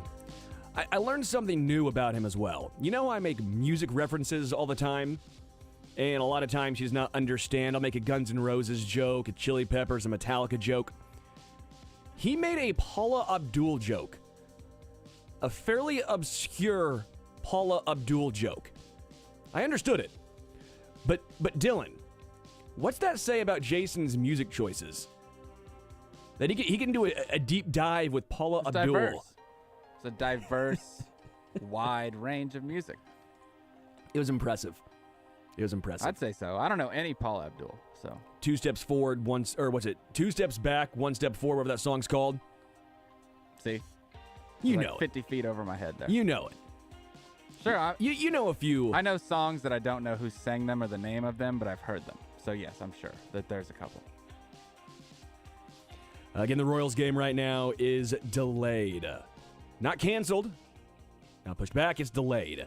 So we will give you more information as that comes through. Royals, though, looking pretty good. Pretty salty. Alec Marsh yesterday. Alec Marsh continues the trend of great starting pitching for the Kansas City Royals. Overall, got to give a shout out to Jason for this one right here. The starting pitchers have thrown 31 innings, 1.74 ERA, just over a .7 whip, 33 strikeouts, 7 walks. Is that good? Doesn't suck. No. Better than a razor scooter to the shin. ERA is second in Major League Baseball. WHIP is number 1 in baseball. Strikeout percentage 5, walk rate 7, and then strike to walk rate is 5th. Starting pitching has been everything they were promised and then some. Now again, obviously, small sample size. Tiny sample size. But you have to be thrilled with the production so far, especially with the 2 question marks. We all expected Cole Reagans. We all expected, at least I did, Michael Wacha, Seth Lugo to be solid. It's Alec Marsh and Brady Singer. Again, small sample size. But all we have to go off of are great starts by both. Last night, obviously overshadowed by the stadium vote, which I'll potentially talk about a little more. I did that show last night from 7 to 10. So Dylan, forgive me if I am stadium voted out right now.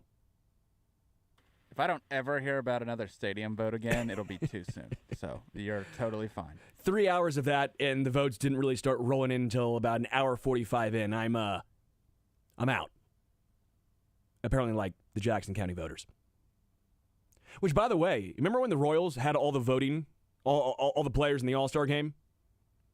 Remember when Omar Infante almost made it in and everyone was talking about how great the Royals were, the fans were at voting? Well, looks like they still show it to vote. Alec Marsh, 7 innings last night, 2 hits, 1 earned run, 5 strikeouts, 1 walk. And we're not talking Alec Marsh doing this against a horrendous offense. This is not against the White Sox. Against the Baltimore Orioles, who have a very potent offense. Besides the fact when you look at their lineup and you see Ryan O'Hearn batting 5th. He played well for them last year, I thought, right? He did. It's hilarious. Ryan O'Hearn leaves, goes to Baltimore, goes to Camden Yards, and rakes. Who would have thought the short porch and right would help him out? Also, he's playing right field. Ryan O'Hearn revitalizing his career. But Alec Marsh did this against a team who has deep playoff run aspirations. And Alec Marsh carved them up. This is why I'm so enthused. Because we're not just talking about Cole Reagans being a stud, and then Michael Wacha and Seth Lugo going out and having solid starts, and then, all right, well, you're competitive three games out of 5. It's all 5, baby. And again, with Alec Marsh, 76 pitches. 76 pitches to get through 7 innings, 54 strikes against, yet again, a very talented, very solid Baltimore offense. The bullpen has been the biggest question mark early on for Kansas City. A little bit of a surprise to me. I thought the bullpen was not going to be much of an issue. Again, we're talking very small sample size. They have 157 games to turn it around. But I think on paper, the bullpen should be a strength. I'm not saying they're an elite bullpen, but they should be a strength. Will Smith, very solid. He came out yesterday, 1 inning, 1 strikeout, 11 pitches. Bounced back from his blow-up his previous game. Schreiber, the man that was traded to come to Kansas City, looked good again, 1 inning, 1 hit. 15 pitches, all it took, got out of the inning. The bullpen, I think, is going to be fine. The inconsistencies of the offense are something that I think we will go through all year long. Now, Dylan, I don't know your thoughts here. I think 4 runs is going to be very rare. I think you're going to see a lot of 9-run games, 7-run games. You're also going to see a lot of 1-run games, a lot of no-run games. Because the Royals' offense is very streaky. Now, maybe I'm describing baseball as a whole right now, but when you have only 4 guys, in my opinion, about 4 dudes that you really trust to have some sort of consistency with, Maikel Garcia, Bobby Witt, of course, Vinny and Salvi. When you have the unknowns with the Nelson Velasquez's, the Hunter Renfroes, the Nick Loftons, the Kyle Isabels, the MJ Melendez, you don't know. When you have inconsistencies with 4 or 5 of your 4 or 5 dudes in your lineup, you're going to have some games where you'll go off, you'll score 9. You'll have some games where you go off and score 0 or 1. But when you have the starting pitching that the Kansas City Royals right now possess, you will be in all of those games. Which makes me excited. Yeah, I agree. It's it's just hopefully that they all click at the same time where, the pitching doesn't slump when the hitting's going well and vice versa. And it doesn't seem like that with some of the games that we've had as far as offensive output. I mean, 11 runs is amazing, and then following it up 2 nights later with 4 in the rain against a good team. I like where we kind of look right now. It's like there's teams that are dead last in their division that end up playing in the World Series, like middle of the year, and then all of a sudden get on a hot streak. So just staying alive, staying in it, being relevant and within striking distance is much more valuable than anything, especially with that, extra wild card spot or 2 now. Oh, again, and with the horrendousness of the AL Central. Yeah, that too. I mean, again, and I feel bad I've not actually looked up Royce Lewis's injury for the Minnesota Twins. I know he got injured on opening day. Started off very hot, home run, then was it a double, and then when he was, or maybe it was a single, and when he was rounding second base, he got injured. Don't know how long he's out for, but that would be a massive loss for Minnesota. Again, the Royals, you're sitting here, you're looking at the White Sox, who they couldn't get a first base coach out there last night? Don't know if you saw this. The audio is picking up anyone. It's like it's your beer league softball game. The White Sox trying to find anyone to be the first base coach. Beer league softball is easier to find the first base coach because 4 dudes are standing. Well, no, you won't get first base. You'll get 4 dudes at third base. It all depends on your dugout. The White Sox are the most unserious team right now in baseball. They're in the division. Detroit, they're similar to Kansas City in my opinion. Some upside, but no one's sitting here saying Detroit's going to all of a sudden go on a tear. They're 4-0 to start the season. And then Cleveland. Who believes in Cleveland? LeBron James? Believed in him so much he left. Twice. Sorry, Cleveland. I did not mean to take a shot at you that hard, but I don't believe in your baseball team. I don't know what they're guarding, by the way. What's Cleveland guarding at this point? Their 4-2 record? Guarding to try and get third place in the AL Central? Get out of here. So again, the Royals, I'm not picking them to go to the playoffs. But if there was a year where if average will do it, it's this year. Be average. That should be the Royal slogan. Dylan, you know, it's always like the Be Royal. Be average. Be competitive. Be competitive. That's my, yeah. That'd be a great slogan. Put that on a t-shirt. All I ask is 3/8 cents in return. That's all I ask. No? Too soon? Fine, Dylan. Fine. Leaving you out on that island. You're leaving me there? I'm leaving you Sorry out there. that I'm just saying. 3/8 cents and you can have the rights to my t-shirt. Be average. Be average. All right, I want to talk about Stephon Diggs. He's heading to the Houston Texans, and the reason why I'm so impressed with the Houston Texans is they're doing everything a team should do when you have your quarterback on a rookie contract. When you have all of your cornerstone pieces on rookie deals, Nico Collins, Tank Dell, C.J. Stroud, Will Anderson, Derek Stingley Jr., when all of your cornerstone pieces are on rookie deals, what do? You supplement with veterans.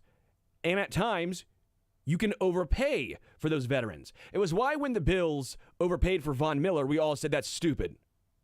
No one thought that was a good idea outside of delusional Bills fans and apparently the Bills GM. Because we all said, you have Stephon Diggs to pay, Josh Allen to pay. You no longer have a team that's supplemented and held together by rookie studs. You're already paying guys on second and third contracts. The Houston Texans right now are not. The Houston Texans right now understand they have 4 more years. Spoiler, I think they pick up the C.J. Stroud 5th-year option. 4 more years of a rookie quarterback. They have, 3 more years of Tank Dell on a rookie deal. Derek Stingley is 1 or 2 more years with the 5th-year option. I'm trying to Like 2. 2 more years. Will Anderson, 4 more years. I sound like a president right now, 4 more years. But this is what you do. You can overpay for Stephon Diggs for 3 more years if you want to. Why not? The same way that people think we're ahead of schedule as far as winning a Super Bowl with maybe the worst wide receiver core that we've ever had, the Texans are kind of in the same boat as they went to the divisional round with a rookie quarterback and coach and looked the part, too. It wasn't like, a bunch of lucky things seemed to happen for the Texans. Like, they beat the hell out of the Browns, who were one of the best defenses in football, with a rookie quarterback. If you're a Chiefs fan, the only team I think outside of the Ravens to an extent. Bengals. Sorry. They have 2 more years. Got to respect Joe. You don't like the team, you don't like the fans, but respect. Dog has to stay healthy. I know.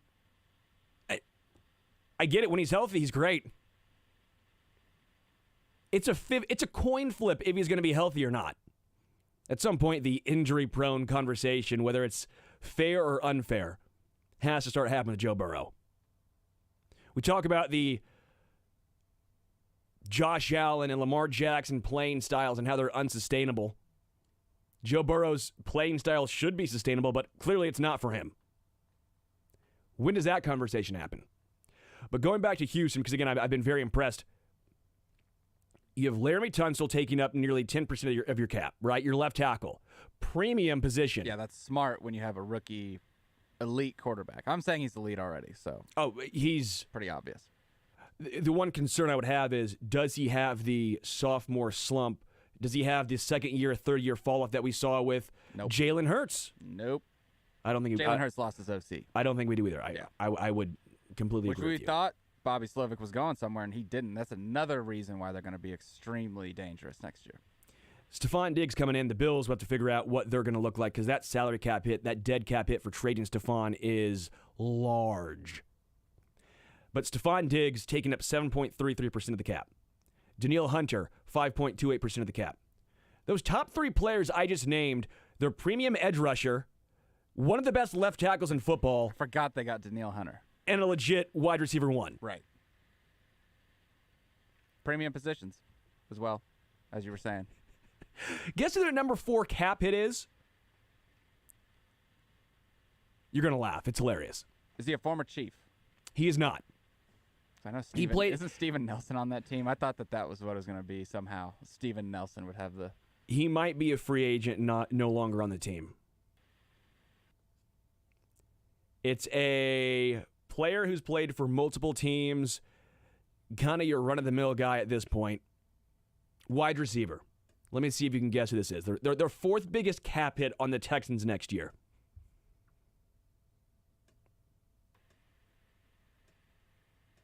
It's not Brandon Cooks, is it? No, he's on the Cowboys. Robert Woods. Ah, that's right. If you want to see how the Texans are built right now and how they're built for the future and how we're talking about how... It's like they're Sammy Watkins. It's their MVS. Yeah. I mean, this is, again, hilarious to me how good the Texans have built this roster. I know, I get it. We're here in Kansas City. I'm not trying to just talk about the Houston Texans. But they're building this the right way. They're doing a lot of the things the Chiefs did originally when Mahomes was on a rookie contract. It's why I kept saying the Bengals, the Bills, their window is not open as long as those fans think it is. Bills fans kept trying to tell you, oh, as long as we have Josh Allen, we're good. Oh, do you? When you have Curtis Samuel as wide receiver 1 next year? Well, good luck. Remember, Josh Allen is just as good as Mahomes, so we lost Tyreek Hill and won the Super Bowl, so you should go put your bets in now for the Bills to win the Super Bowl this season because Josh Allen and Patrick Mahomes they're on the same level, according to Dan Orlovsky. So, dog. By the way, I have the Jets winning that division. That's probably another conversation to have at another time, but that's how far a off. strong pick, I'd say. Again, I think the Bills are going to be competitive because, again, I do think Josh Allen is most likely the second best quarterback in football. But the gap between Mahomes and the second best quarterback in football is so large, the Grand Canyon. You take your family to go see it. Like, you get the family, you hop in the car, you drive 30 hours, see the Grand Canyon. That's the gap. The gap is a tourist attraction between Mahomes and Josh Allen. And the Ravens, I think, while, yes, they brought in Derrick Henry, I think it's going to be fun. I think if you're playing Madden, good luck. I think if you're a defensive coordinator / edge rusher, good luck. Is that sustainable come playoff time? Have the Ravens shown anything come playoffs that makes you think that team is built for the moment? I said going into last year, don't judge. I said last year, this is the first year I think you can judge Lamar Jackson and the Ravens come playoff time. What happened, Dylan? They lost. They lost. What did Lamar do? He definitely didn't have his best game that day. Great regular season. Yeah. He had a great first. You can't discount the divisional against a team that's going to be very good and It's awesome. was very good. It was great. But my point remains, last year was the first year I said you can judge the Ravens come playoff time. Is this sustainable? All those MVPs are going to look great. Don't know if you're getting a Lombardi with it. Again, all you're doing is adding to what the same game plan was last year. You have a souped-up Gus Edwards. Was that the issue last year? Was the issue being able to run the football well? They stopped running the football. But you can't win when you're so reliant on Lamar Jackson to throw the football. He had great weapons. I love Lamar Jackson. It looks great in the regular season. But when that team gets behind, they stay behind. So when I'm doing my off-season power rankings, yeah, it's fun, April 3rd, baby. I think the Texans have jumped the Ravens as the second best team in the AFC. Oh, yeah. I said it before the Stephon Diggs signing or trade, and I'll say it for sure now. Houston Texans are the second best team in the AFC, and they're not built like the Bills. They're not built like the Bengals, where I think that this is going to be a, 4 or 5 year run. Hopefully they get one there if you're a fan of those teams. The Houston Texans are built to be around a long time. They're built like Kansas City. They still have to get past Kansas City. Again, you're looking at the Houston Texans roster right now. Titus Howard at right tackle, Derek Stingley Jr., cornerback, Will Anderson, Dalton Schultz. Again, remember when they signed Dalton Schultz? Who was high on him last year? Yeah, this guy. Jimmy Ward, Danico Autry, Shaq Mason, Joe Mixon, Jeff Okudah. They're going to give the Chiefs a run. This is going to be... I'm saying AFC Championship. So it's... collision course. Yeah. Do we play them? Are they on a schedule? I really do think that they're on the schedule. Let me look this up. I will look it up in the break because that's going to be, you don't want to hear my typing. Yes, I took typing courses in high school, but I do the, do you do the finger pointing? We're on it. I found it. We are playing them. What week? At home. Not sure the week. I just looked up the opponents. So, okay. Yeah.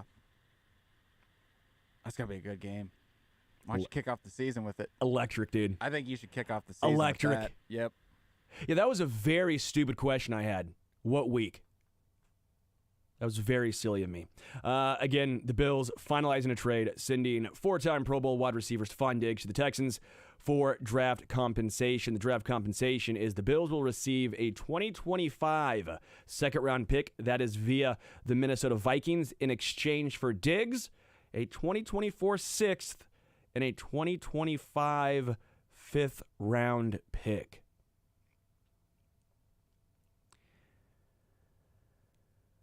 The trade comes a day after Stephon Diggs responded to a social media user's declaration that he wasn't essential to Bills quarterback Josh Allen's success by replying, quote, "You sure?"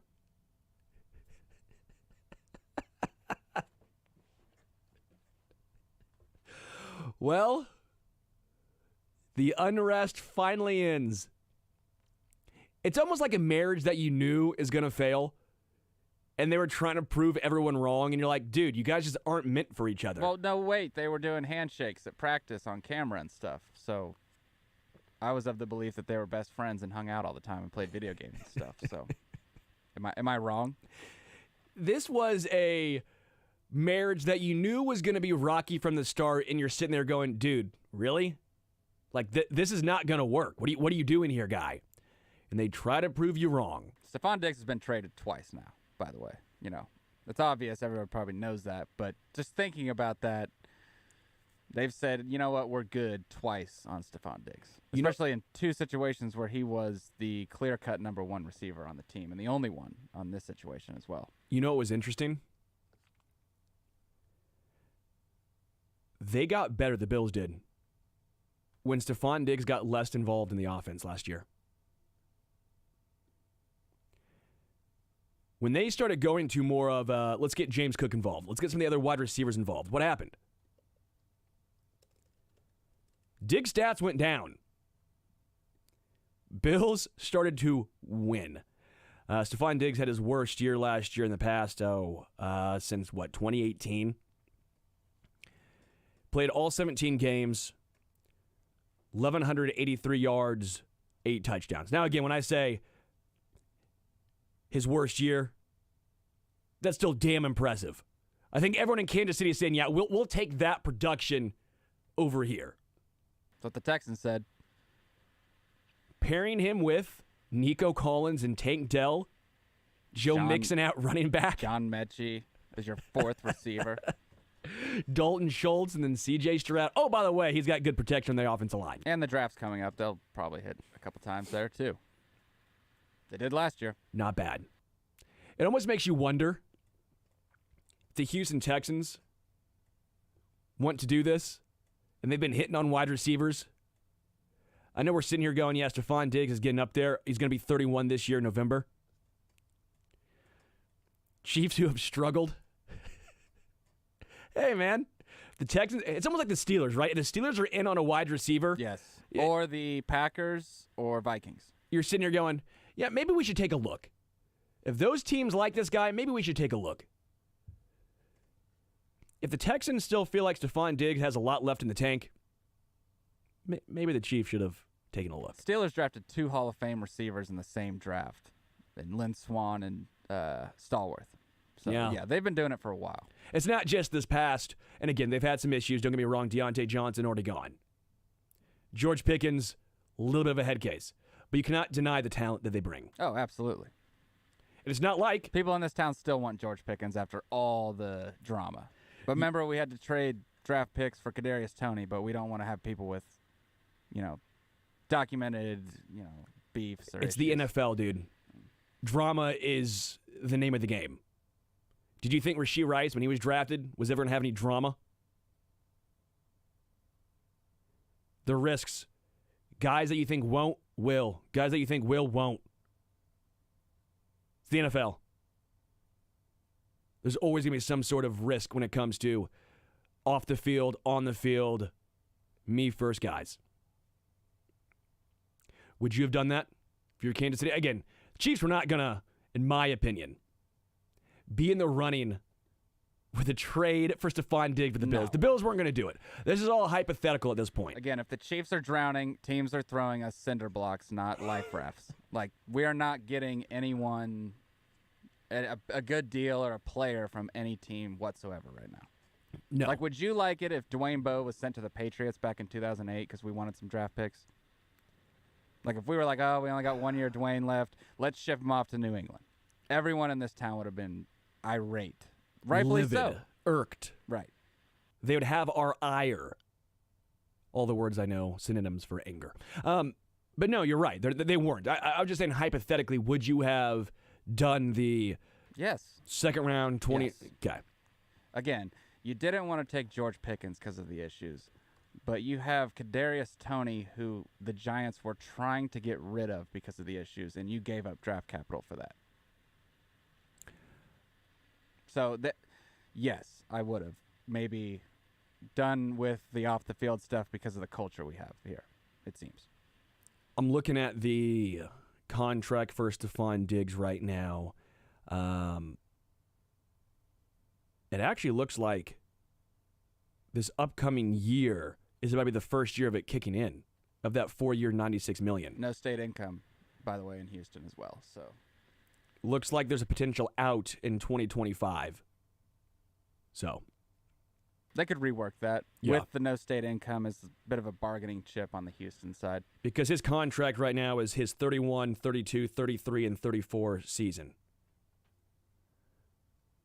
Again, do you give up that sort of draft capital for you're at least paying for the 32-year season, potentially the 33-year season? And do we know how much Bills are continuing to pay versus Houston? I don't have that all in front. I'll have to try and take that probably won't come out for a bit. Take a look in the break. Hell, we've not gotten Clyde's contract numbers yet, so we'll again, maybe Stephon Diggs, a little bigger name, maybe more important, maybe some more digging on the contract nuances there than Clyde's, than a backup or third string running back, but we'll see. We'll take a break, come back. The Zone rolls on. Sports Radio 810 WHB.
I would have to take out a loan.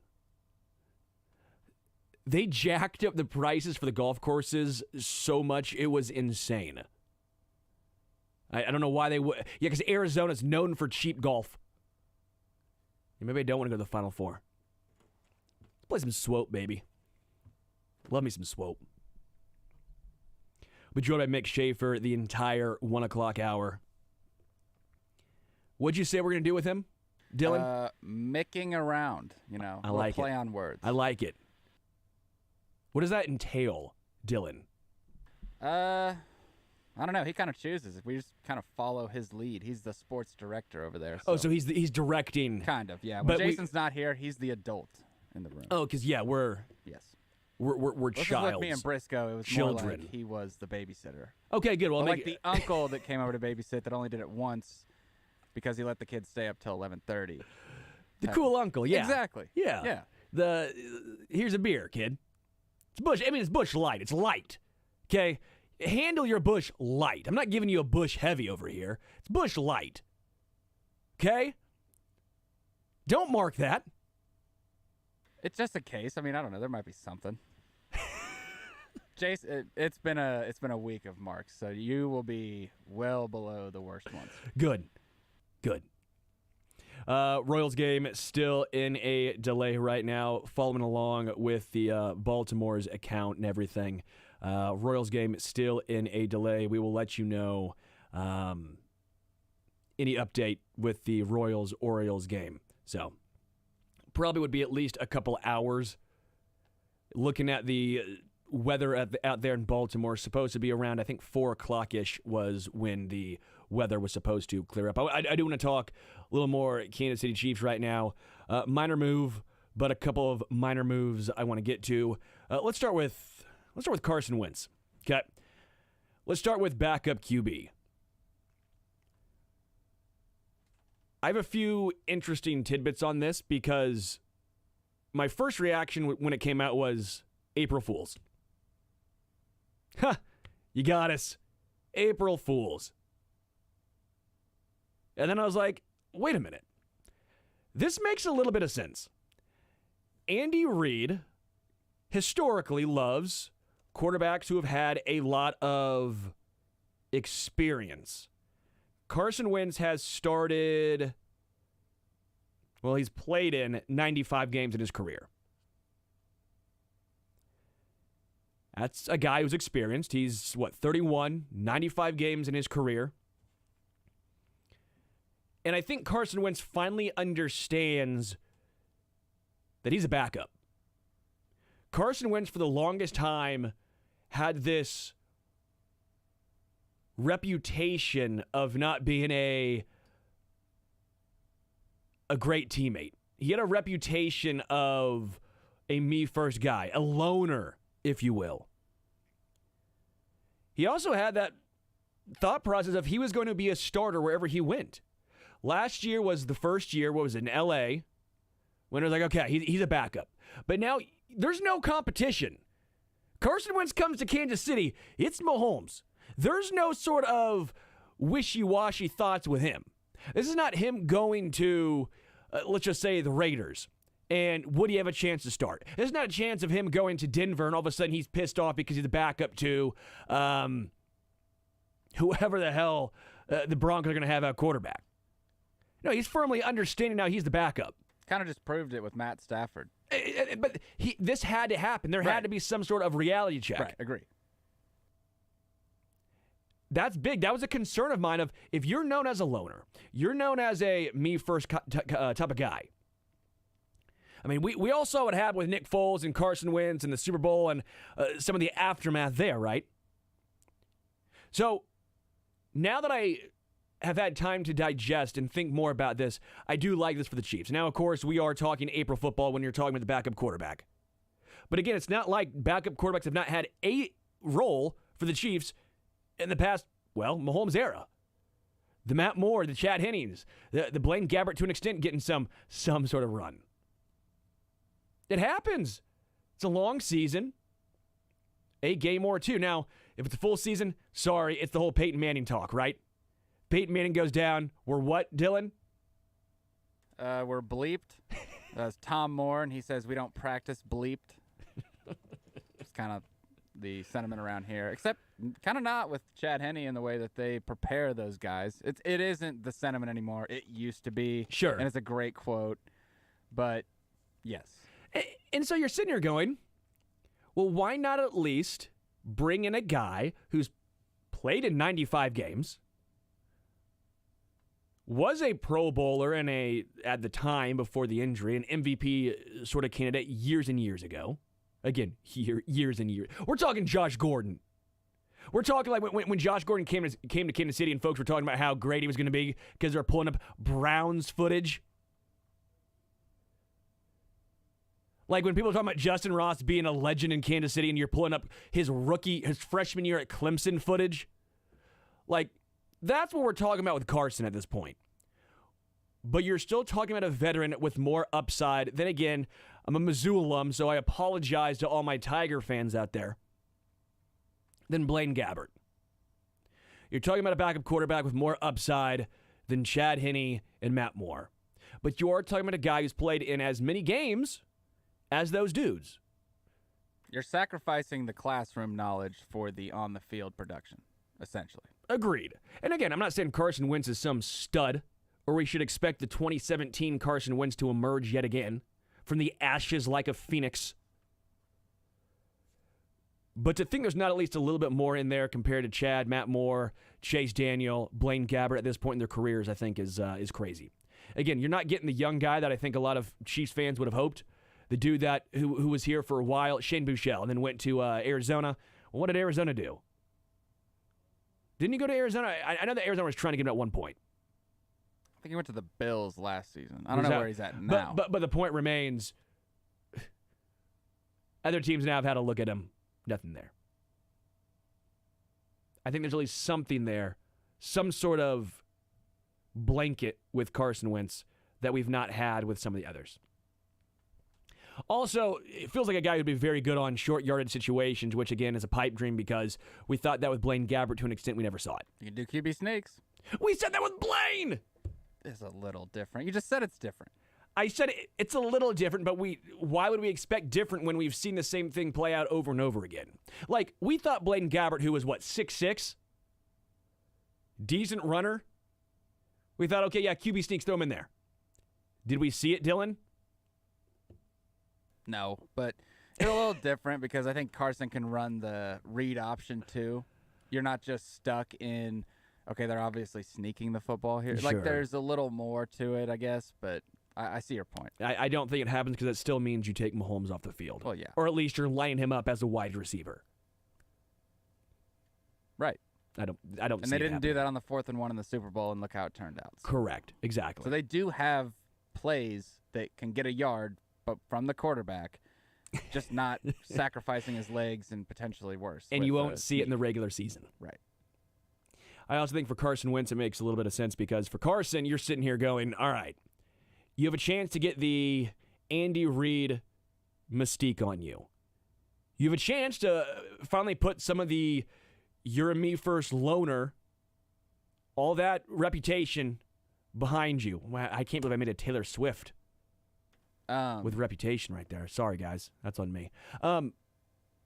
But I do think there's something for Carson Wentz to gain from this. Yeah. Oh, absolutely. This is also, everyone's been kind of jokingly clamoring for Andy to have a little, project, a little fun little snack or just something. I wanted Trey Lance. Something, well, and everyone also said Zach Wilson, but it's kind of in the same ilk. It's a little bit of the same thing. It's something for Andy to do and potentially trade if preseason looks great or keep and use if you need him. It's the Bill Belichick Jimmy G. It's the Bill Belichick Matt Castle. It's the, okay, you're down here in a successful organization. We don't really, it's Matt Flynn in one game getting a large contract. Doesn't take that much. One more so than the other two. The other two was Bill trying to show everyone that it was not Tom. Sure, but even Jimmy G, what did he do in New England before he was traded for a second-round draft pick? Have you seen the Dynasty yet? No. Okay. It's just it's a lot more than that. He really carved it up. The times he was out there, and they talk about how Jimmy was starting to look a lot like Tom, and that didn't make Tom very happy, which was the whole dynamic of the breakup and all the split and division. What's that on? What Apple TV. Just Apple TV? Mm-hmm. See, you have to explain this to me. Like, I'm 29, going on 74. I have streaming service. I you have pay. Apple TV. Okay, yeah. But like, do you have to pay? No, it's on there. Just Okay. like Ted Lasso. It's the same thing. It's like a. Well, I can watch Ted Lasso, so I should be good then, right? Yes. Okay. That is how streaming works. You pay have to- once a month, and you get all the shows. Dude, I have cable. Same. Oh, well then that's you should But I still have understand where I'm streaming coming stuff, from. But I still have. I know how they work. I'm not 80, so. Don't rip on me. You know the big ass remote. I don't know if you've ever seen like The Universal remote? Black and Decker used to have them. I bought one for my grandpa when he was getting older a long time ago as a joke. He actually used it, and I think it's about time to bust that back out for me. Like it's the size of the largest iPad you've ever seen. Or like an old school portable mobile phone, probably. Yeah, one of those. Like a car phone. A car phone would be great. I should get the man cave. That's what I really need. It's a car phone. Don't make fun of me. I still have my old-time radios that I listen to occasionally that I almost burnt my house down. But again, that's a story for another day. We'll take a break, come back. The Zone rolls on. Sports Radio 810 WHB.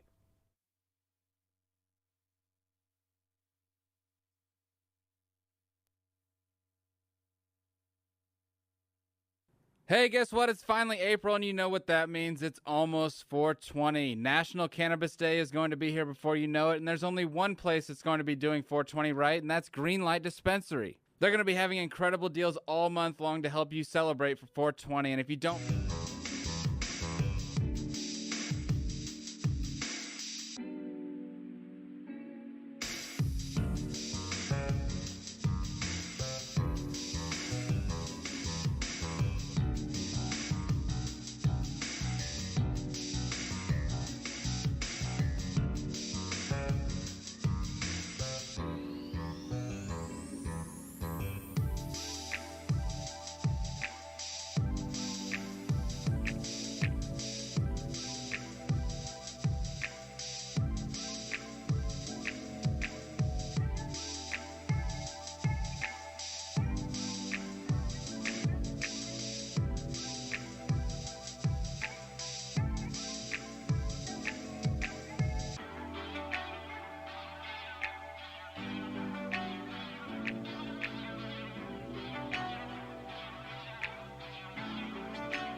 I saw Sebastian Bach trending on Twitter and got very nervous. Whenever you see a name of a guy trending on Twitter who's no longer young, you think the worst. Just his birthday. He's 56. Oh, I thought it was the train convention.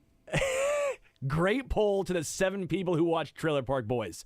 Much more would watch that. You and I are nails. Big Sebastian Bach guy, if anyone knows who I am. Love that guy. Skid Row. 56 today. Happy birthday. We'll talk J.K. Dobbins, Carson Wentz, Rashee Rice, Clyde Edwards-Helaire, and much, much more with Mick Schaefer coming up next. Mick is going to be the voice of reason, the adult in the room. The Zone with Mick coming up next.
The Zone is presented by Guaranteed Foods, delivering all natural food to Midwestern families since 1958. Enjoy healthier food, more free time, free delivery, and better value.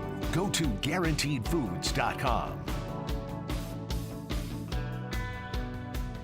When are we starting our band? Just the two drummer band. It's two trap sets, two kits we'll have. Yeah. I can't sing. Dylan is from a musical family, right? Your dad and your sister. Yes, and Brett, that's where right? Brett Michaels. all the talent went there. So, Your dad's Brett Michaels, correct? Right. Uncle, Uncle. him and Al, so. Are,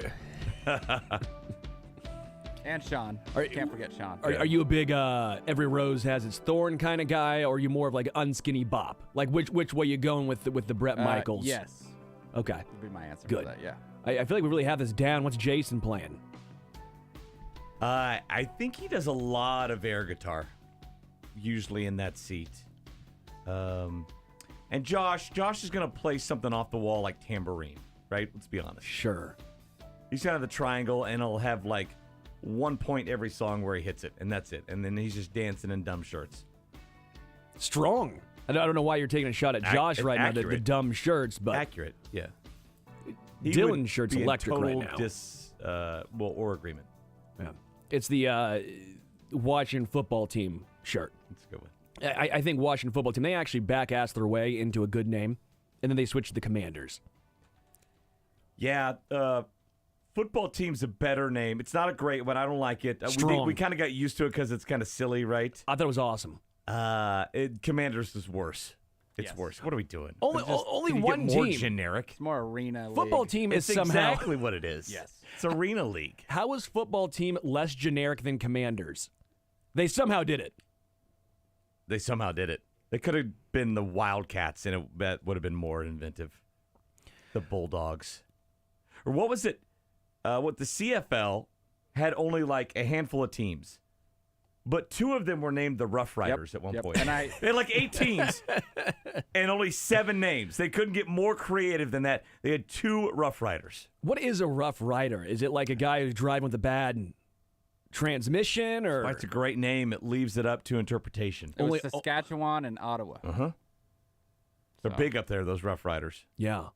Are you riding a horse, and the horse is riding rough? I've always imagined like a bucking bronco or something like that as a Rough Rider. Like 1994 Toyota RAV4, Right. 240,000 miles on it. Has there been a car named the Rough Rider? Probably you don't want to name your car the Rough Rider. No, Maybe but Smooth that Rider. was my car. Smooth operator. It's not great. The what was this? Oxford Dictionary definition for Rough Rider is a person who breaks in or can ride unbroken Yeah, horses. sure. So, So, 1 word or 2? looks like 2. Yeah, I'd make it 2. You're the adult in the room here, Mick. That's what we determined before you came You guys on. even So, haven't even hit your 30s yet, have you? Both of you are close. 22 days, Year away. So, April 25th, Wow. day of the draft. They're doing the NFL draft in honor of me, I think. You guys don't even fall inside of my half your age plus 7 rule. Not that I'm in the market for you two or anybody. What's that rule? You could date somebody half your age plus 7. Did you come up with this? Is this No, is this science did. the Mick Schaefer No, rule? Science or did. It's on the internet. I didn't come up with it. half your age plus 7. So Plus 7 years. Yeah. So what's that? 29, What's half of that? 14 and a half. Yes. Plus 7, 21 and a You half. can go down to 21 and a half. Kind of sleazy. I wouldn't Yeah. stop at maybe 23, but you can. Well, these are the science rules that you have laid out for us. I can go down to 30. 46 to 30. So we're not even in. Yeah, we're actually too young for you, man. Too young. Shouldn't even be in this room. Yeah, this feels quite frankly a little bit. All ended up Sketch. on an HBO documentary about Nickelodeon. Take a seat, Mick. I watched that recently. How was it? 4 episodes. 3 were like more kind of like he said, she said, not more just like a boss being awful or being mean. And then there's the Drake Bell episode, and I'll leave it at that. That Yeah. was a bad one. Well, we That's brought. probably your youth, right? You were watching Drake and Josh? I did. Yeah. I actually was a fan of his music too. He had his own album. He's like big in Mexico, I hear. Really? Yes. Yeah. The Music. whole it makes you happy. Yeah. That Yeah. song slapped. Good song. Well, we brought you in not to talk about Drake Bell and his music. I was actually going to let you lead if you wanted to talk Chiefs, you wanted to talk Stadium, but apparently you wanted to talk about the half your age plus 7 rule. So you're talking more science. I don't like talking sports, which is unfortunate since they have me on the sports show and I'm the sports what's your director. title? Yeah, what's your sports director? Yeah, okay. Yeah. We have some politics we could talk about. Oh God, that's A worse. little bit of sports related. Yeah, I know, right? It's so funny. Last night I was like, it's this big sports topic, right? Sports stadiums, Royals and Chiefs. There's no bigger entities in town, and what I cover are those two. And I was just kind of like in the background, just hanging out, just talking to all the political reporters and all the news assignment reporters who've been covering this, like Charlie Keegan from day one. I'm like, so when are we gonna know? Asking questions like that, and which way do you think it's gonna go? And I'm like, am I gonna have enough time for sports? Even though that's all sports. But when a story gets big enough, it becomes like a news story. That's what it was. So I was just eating the station pizza, just watching along with everybody else. I'm jealous. I was not privy to anything. I was here for 3 hours. Yeah, I heard some of you. Trying to figure out what's going to happen. We had Sly James on, former KCMO mayor. He was on at 8. We still didn't know anything yet. At that point, all that had been released was the absentee ballots, which, again, I think at the point we all thought, oh, more no's than yeses. This means nothing until we look back and go, the absentee ballots were actually maybe more of the closer legit picture, closer than anything else. What was the final total? Like 58? 58-42. 42? Yeah. And I had Sly, and I'm like, well, you did this. You were the head of this whole operation for a while. When should we start finding out the information? Yeah, he didn't know either, so I was just... He had the best line of the night because after basically, Mark Donovan, John Sherman made their kind of concession speeches, I don't know, 8:30 or 9 o'clock or so. At the end, Sly grabbed the mic and said, all right, finish up all the food and enjoy all the booze as well. Finish that up. Well, I should have been there. Yeah, you should have hosted it live from there. Yeah, as the show goes on. Radio, you can do remotes anywhere. And I could have been great. Free booze and food, I'm in. Yeah. It does not take much to sway me. Yeah. 58-42 is that's a landslide in voting, right? That's a big difference to where, like, at the end of the day, we talked forever about, okay, the Royals botched this. They rolled it out too quickly. It was clunky. There weren't details. They had, 3 locations, and then, surprise, this other location. And even a week beforehand, they're still figuring out Oak Street, which I would think would be a big part of things. And so it's like, do you really have a plan? And so that could have been a lot better. But I wonder, even if it was a lot better, even if they would have knocked that out of the proverbial park, I still don't know if it would have passed. You need that's a big gap. Because you need 9% from the no's to turn to yeses. And I think, what was it? Did I see like roughly 130,000 voted, which is a lot. I heard from our news desk that I think I might be wrong, but I think I'm right. What I heard was Jackson County has like 290,000 registered voters. Yeah, it was like 269 or something like that was what I was looking at yesterday. And if 130 voted, that's a lot. That's a big turnout.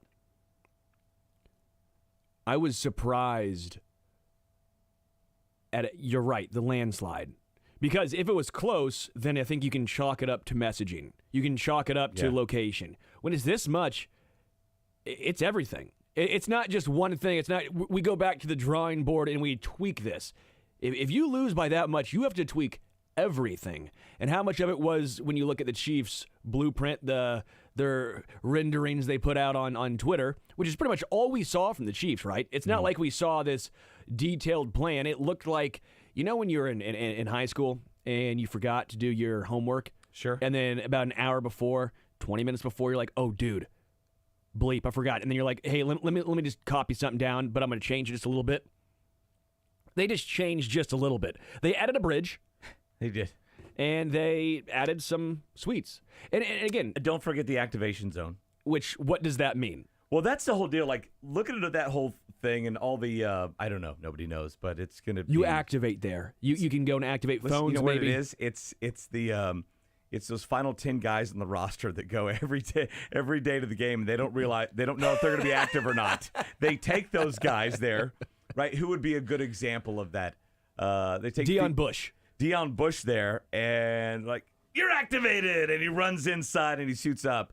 And then I would go, if that was actually what the activation zone was, then- I would go early to watch who's going to be active or not. Because then you get to see, it's like Malik Herring, oh, sorry, deactivated, and he walks away. you could actually get like Paula Abdul there and like Randy Jackson Sure. and Simon Cowell. And it's like. You're going to Hollywood, you're going to Arrowhead. Yeah, Paula Abdul is just sitting like, oh, it's okay, sweetie. Like, you'll get it next time. Randy's like, I wasn't feeling you today, dog. And then Simon just rips on. I think that'd be a good. When was the last time you watched that show? None of those judges have been there forever. Really? Yeah, no. Yeah, that was the last time I watched. Was when they were all. Oh, who are the judges now? Yeah, Oh, it's Katy Perry, Oh. it's Lionel Richie, and it's Luke Bryan. They've been doing it for No. several years. you Those just three. named 3 guys. There was three someone else, people. another country guy too. Before I can't remember. Is it Keith Urban? Was he on that? Yep, but Okay. these He's three have been together Australian, for by the way. several. How is Keith Urban gonna make country music being Australian? I don't get it. Hey, I don't know. He's been doing it for decades. Chris Gaines did it. So Chris Gaines did it. He was New Zealand, I think. you're right. He was from And it Stillwater, was, New Zealand. I think it was punk rock too. Yeah. Not country. No, yeah, those three have been doing it for a long time. But yeah, anyway, back to the activation. See, you can't don't steer me on a other path. I'll take it. But $800 million for all that. I mean, that seemed like a lot. But wouldn't you rather spend? And they talked about cost overruns. So that's $1 billion. Wouldn't you rather spend $2 billion and build a new stadium anywhere in the area than spend $1 billion and renovate it? Are you talking about Arrowhead? Arrowhead. No. You wouldn't rather build a $2 billion stadium. You'd rather spend $1 billion and renovate I love it. Arrowhead. I am. See, I'm. I didn't say it can't go next to it. Yeah. Yeah, well, it's really old, buddy. Give me a dome. Yeah, that's that's the new stadium would likely have as a roof. Fenway's old. Yeah.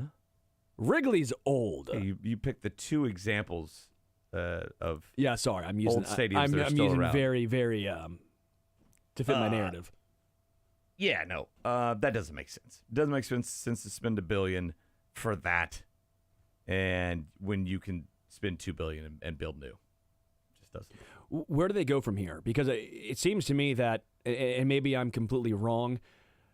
If you're the Royals and you're Jackson, I don't. This may have been the one chance to get a downtown stadium. If you're the Royals, you say, all right, we're going back to the drawing board, and we're actually looking at North KC. We're looking back at that original other spot that we were looking at. Does Kansas get involved? Because I thought John Sherman very early on, he's a businessman, but I thought it was a sign of trust saying we're not looking at Kansas. They're no longer on the board. We're looking at Jackson or North KC. Because for me, as a business person, you're sitting here going, you lost a lot of leverage when you already said, we're not even taking a look at Kansas. I would have to imagine now that Johnson County, they're back in the equation at this point. It's the elephant in the room, right? Kansas for both teams, especially I would think the Chiefs. Look, Johnson County's got a lot of people, a lot of money, a lot of space. Yeah. KCK already has everything else built up around there. You have a speedway, you have a soccer team that's doing great out there. You have all the businesses, all the restaurants. You have a casino out there. You have a lot of space. And so that's the elephant in the room. If I had to guess, though, I would say everybody comes back together, and in a year, this is back on the ballot with a more detailed plan, one that gets rolled out long before, and a lot of questions that can be answered long before the vote. It's not rushed. And there's some changes and some tweaks and all that, and they try again in Jackson County. That would be my guess. How did it feel so rushed when there was so much time? Like, how did it? Again, it almost felt like. And I don't know. Yeah, it felt. I'm not saying it was. I'm saying it felt. It seemed like. And for me, not knowing exactly how many restrooms or how far the fences are going to be or exactly where it's going to be wasn't the biggest deal. I mean, sure. I would have voted yes without every detail being known. And then after that vote, I wonder. I'm like, I wonder even if it was perfectly rolled out and things were fine and everything was every T was crossed, every I was dotted. I wonder if it would have passed even then. And I don't think it would. Just that's a huge gap to make up. Todd and I and you were talking earlier.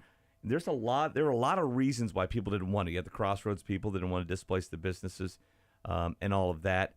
One of my big things. I mean, this is a county that had its property taxes.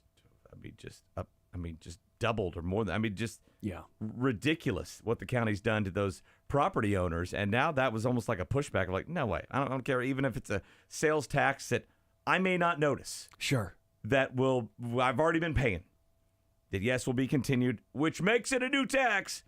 It will be continued, but even if I don't notice it, this is a pushback on what's being done. A Happy Meal costs $18 now, right? I mean, hotel rooms are $200. I mean, it's everything is so expensive. This is where I'm finally drawing the line. I think that was the case for a lot of people in Jackson County. Yeah, I also think it's silly.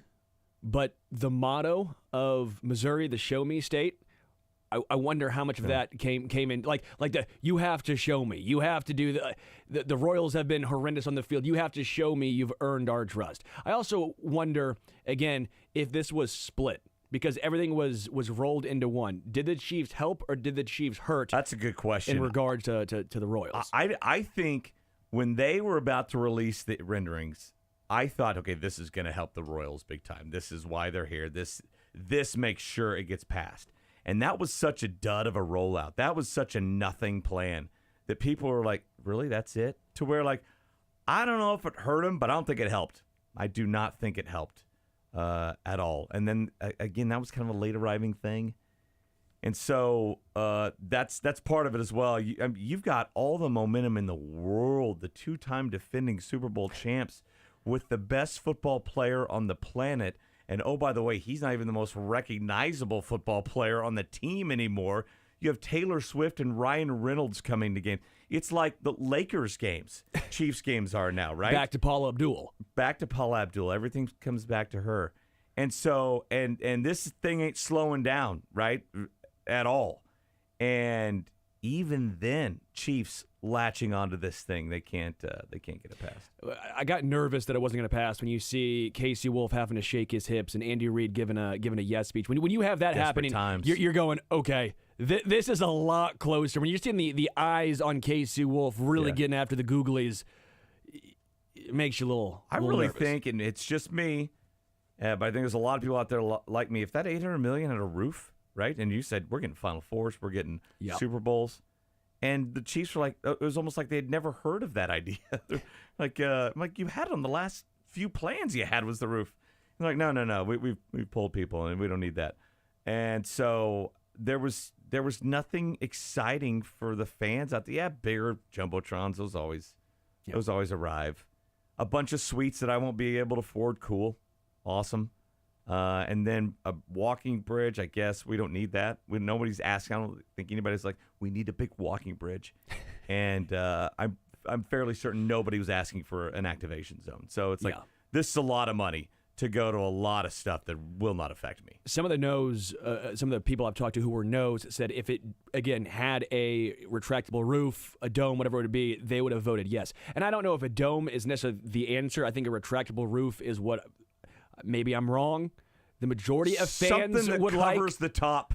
Well, because to get you a Super Bowl. Because I think a lot of people enjoy having it being outdoors. Yeah. They like the whole. It's cold and we thrive in this weather. Yeah. So I think a retractable roof is the way I lean. But me too. Yeah.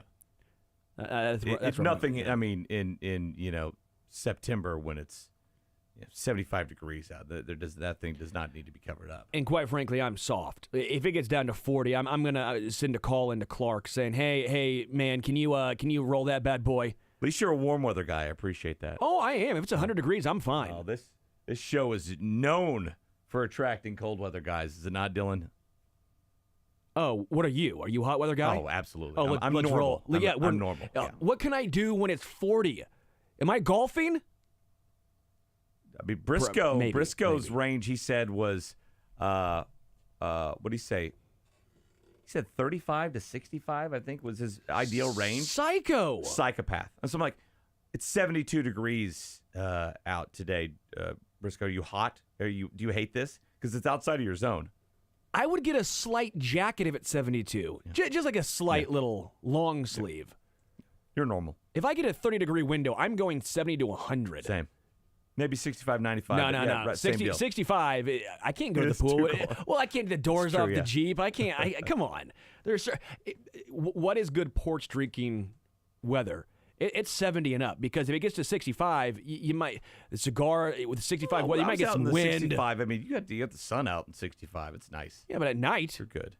Okay, you don't Got even a argue. bundle. Listen, don't argue with me about 65. Argue with these other maniacs about 25. I'm just trying to- because Jason will argue with you. he's wrong. He's not here. He can't defend That's right. himself. That's right. He's listening though. He's always listening. Yeah. So I'm not panicked. I don't think this means one or both teams are looking to leave the metropolitan area, because frankly, I mean, look, the Royals have already flirted big time with Clay County, and then there's the sleeping giant that is Kansas that can be considered before Nashville would be on the board, or whatever city would be on the board for the Chiefs to move to. But the Chiefs, they won't have what they have, I don't think, anywhere else. What they've got going on now. And it kind of stinks. And hopefully we can get back and get – I love downtown baseball. I've been to so many downtown baseball parks. Listen, the parking will suck. There's stuff you gotta get used to. But I think with just all the events, 81 games, season, you get a lot of foot traffic. It makes sense. You just having stuff around your stadium makes sense, man. I don't get it. Well, nothing's ever been developed out there. You in don't Jackson like County. the burnt down Denny's? Does it move the needle? Subway, I've paid for. I've gone to the Subway in the gas station over there a few times. But that's it. The dead Cocoa Key, yeah. The FCA, it rocks across the street. But other than that, not much there.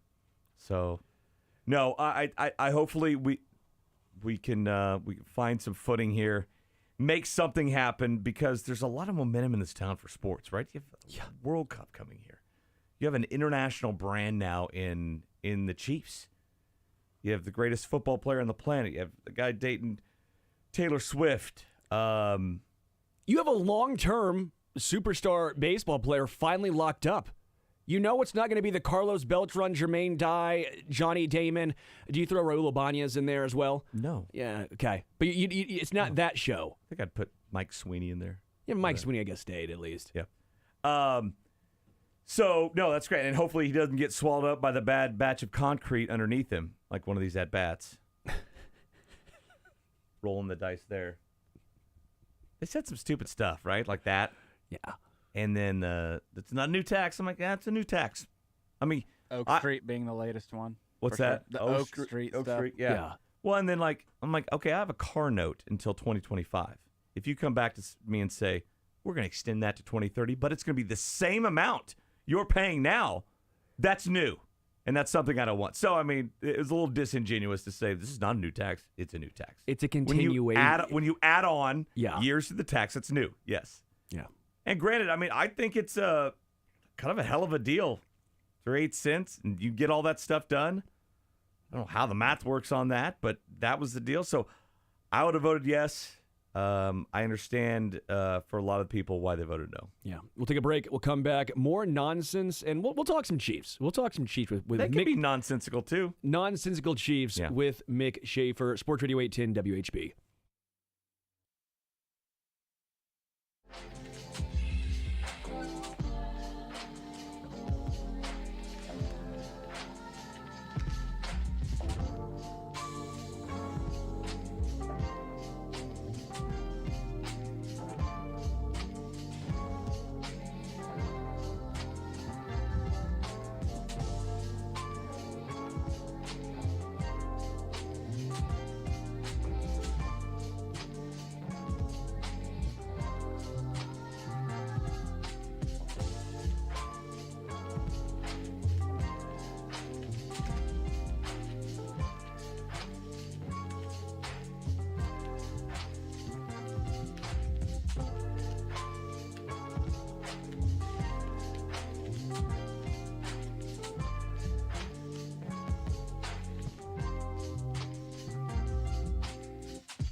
if I drummed for this song and the second they said "don't need money," I'm walking out. Yeah. I'm like, no, I do need money. Yeah.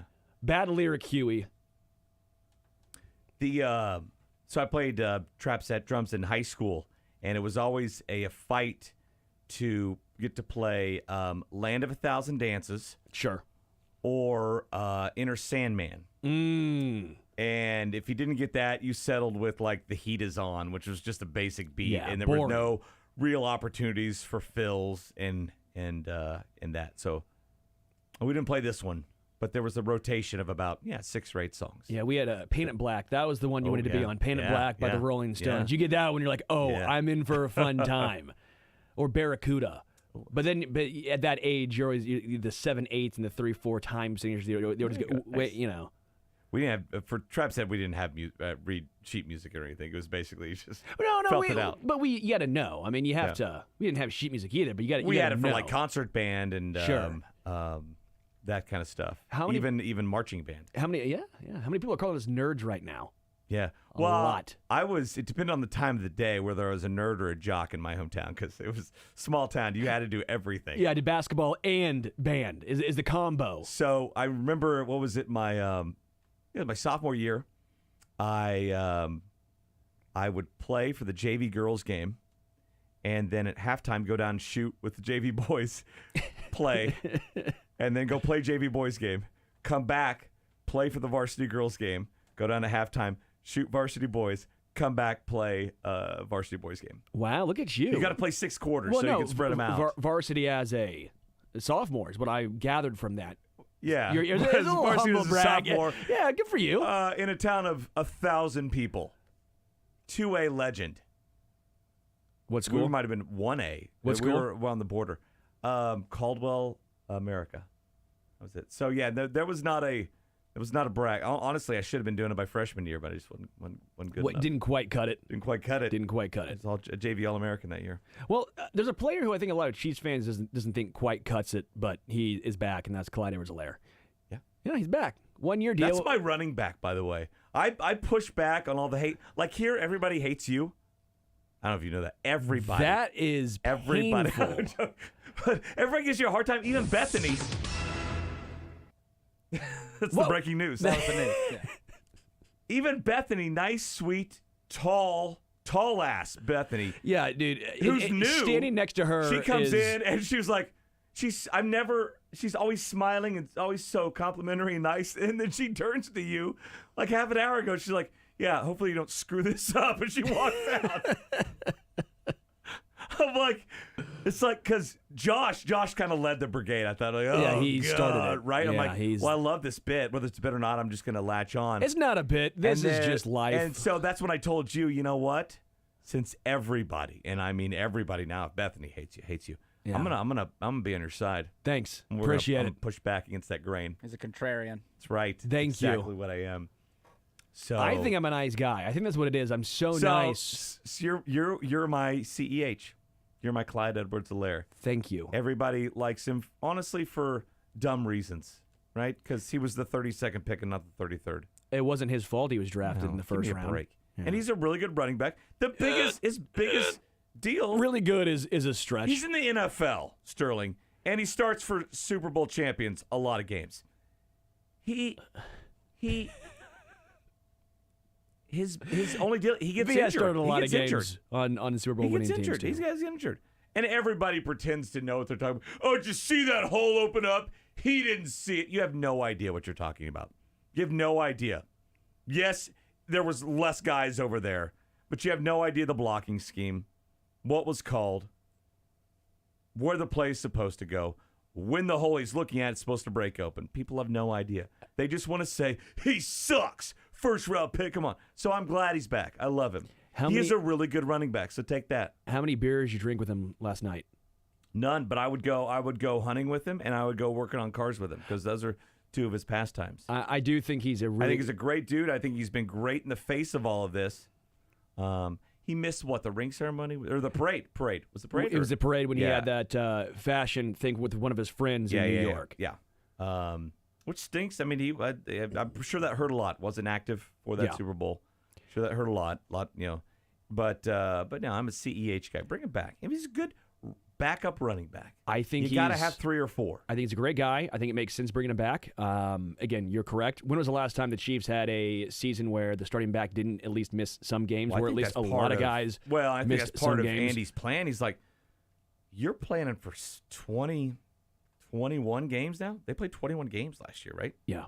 So it's almost like you're planning for 2, maybe 3 seasons with your running back. We've seen it so many times, right? With guys that come out of the gates like a LaShawn McCoy and then just get phased out late November for Damian Williams or somebody Sure. like that, right? And so now it's almost like you want to break this season into thirds. And like, all right, you're my guy the first 6, 7, 8 games. We're going to load management, take you out for a little bit. And Pacheco, I mean, that guy, I mean, he's runs through walls, going to run into a wall. But even he gets tired at times. So, yeah, I think that's Andy's plan anymore with this team. Expansion of the, adding the game and, adding teams to the playoffs where it's harder to play only 3 games in the playoffs, right? If you win it all, you better plan on playing 4 like they did last year. And so I think that's it. So, yeah, good to have a bowling ball running back like CEH back. Well, again, he can do it This all. is my favorite. I'm done. He's my favorite player of all time. I just keep adding to this. He's a guy who's not going to complain either. When you're bringing in a backup back, you don't want to have someone who's going to moan about not getting the rock and enough.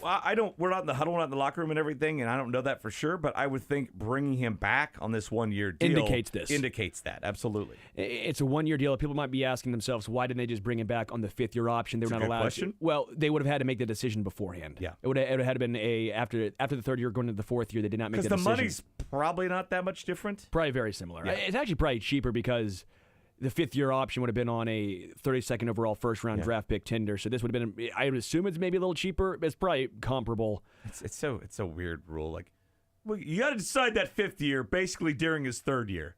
Okay. That's what happened with Josh Jacobs and the Raiders, Yeah. and then the Raiders chose wrong, and Josh Jacobs ended up having that great season. Again, it's a little bit of a dance. But CEH is back. Again, I don't have an issue with it. I'm not on the same wavelength as you, but I think he's a fine back. All-pro wavelength? Yeah. Okay. I think he gets a lot of undue hate when it's not his fault. Again, he's a fine NFL running back. He's fine. You have to have bodies. He knows the offense. He seemingly is good for the team. I'm cool with CEH being back. But my question is, does this affect J.K. Dobbins? Because J.K. Dobbins had a meeting with Kansas City, supposedly, according to Nate Taylor, was productive for both parties, and then they went after the meeting and brought back CEH. Does that mean, hey, J.K. Dobbins either A, wants too much money, the medicals, because he's been just perpetually injured, is that too much of a concern? And I guess the other part is J.K. Dobbins had a little bit of the, I need the ball. J.K. Dobbins was like, I am the starter. Stop giving the ball to Gus Edwards. Give me the ball. And didn't happen. And then when they gave him the ball, he got injured. So I wonder if this is shutting the door on J.K. Dobbins, or if there's still a potential of, hey, you know what? Long season, as you mentioned. Mm-hmm. J.K. Dobbins brings a little something to the table, but, again, perpetually injured. Can't trust him. CH, to an extent, we at least trust. Do you think this shuts the door on J.K., or there's still an ability for J.K. Dobbins to be a Kansas City Chief? I think it does not. I don't think it shuts the door. I mean, I just looked at their roster. They have like 7 running backs on the roster now. The roster that's like at 90 or whatever it'll be for training camp. So I don't think it does. And I think you need at least 3 guys you can count on back there now. What happens with Jerick McKinnon, right? How does that affect him coming back or not coming back? If they sign J.K. Dobbins, I imagine it does. And probably maybe CEH already does as well. So no, I think there's still room, and I don't think they were like caught off guard. You had some guys. We've got JK in right now. We can't sign CEH. No, I think happened on the same day. I think that they can still both fit into this plan. Coincidence. I think it's a coincidence that happened. Yeah. Royals game is still in a rain delay for everyone who is. I'm kind of bummed. What a series here. I want to see Cole Reagans. Yeah. Again, I can't wait. How about Alec Marsh just cutting up a legitimate, really good Baltimore offense? 2 hits. 2 hits. 1 walk, too. The 1 RBI was a great pitch, a cue shot off the end of the bat that somehow finds its way between Garcia's glove and third base. otherwise, that's no runs and one hit, and maybe he goes longer. I don't know. So it was good to see them not have to use the bullpen as much, and although they haven't a whole lot, and to hold on to a lead, and if they win today, if they can get in today, you go 3-3 against the Twins and the Orioles, 2 division winners, right? They're the best team in the AL, and the Orioles. Sign me up for that. And you got 4 with the White Sox back at home. Yeah. Okay. We're good. Everything's fine. Everything's fine. And part of me is, I think the bullpen, as bad as it's been, I was very excited about it. I was enthused. I don't think it's an elite bullpen, but I think it's a good bullpen. Small sample size. Sure. Like, I know we can do the same thing for the positives as well. You can say, well, Sterling, Bobby Witt Jr. is not going to slug .950 on the season. He might, actually. He might. I mean, that's a legit possibility.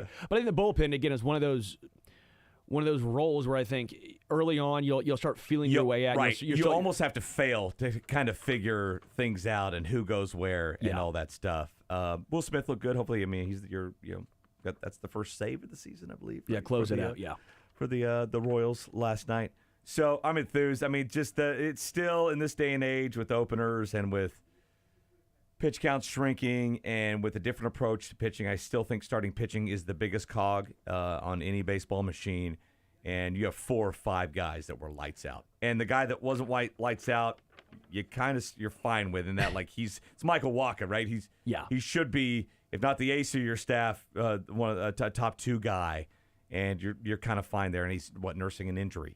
So 4 or 5 guys were just lights out that first time around. And I agree with starting pitching because that was the main issue last year. The offense this year, I think I was mentioning it earlier, there are going to be some inconsistencies. There are going to be a lot of games where you score 9 and a lot of games where you score 1 or 0 just because you trust your top 4, I think, with Maikel Garcia, Bobby Witt Jr., Vinny, and Salvi. But then do you trust... I want to start trusting Vinny more. I'm ready for him to start catch on. I still believe I'm worried in him. about that. Of course, we haven't seen him forever, and he had the injury and all that. But like Kyle Isabel, MJ Melendez, you want to trust, but I think there's a lot of question marks, whether it's Michael Massey, Adam Frazier, Garrett Hampson. I don't know if you're sitting there, I trust that guy, Hunter Renfroe, Velasquez. So again, 1 through 4, I think you feel pretty confident, but 5 through 9, there are going to be a lot of inconsistencies, guys that have some upside, but again, it's going to be few and far between as far as the actual numbers week in, week out. But the starting pitching, you will always have a chance. Here's what they did through the first 5 games so far.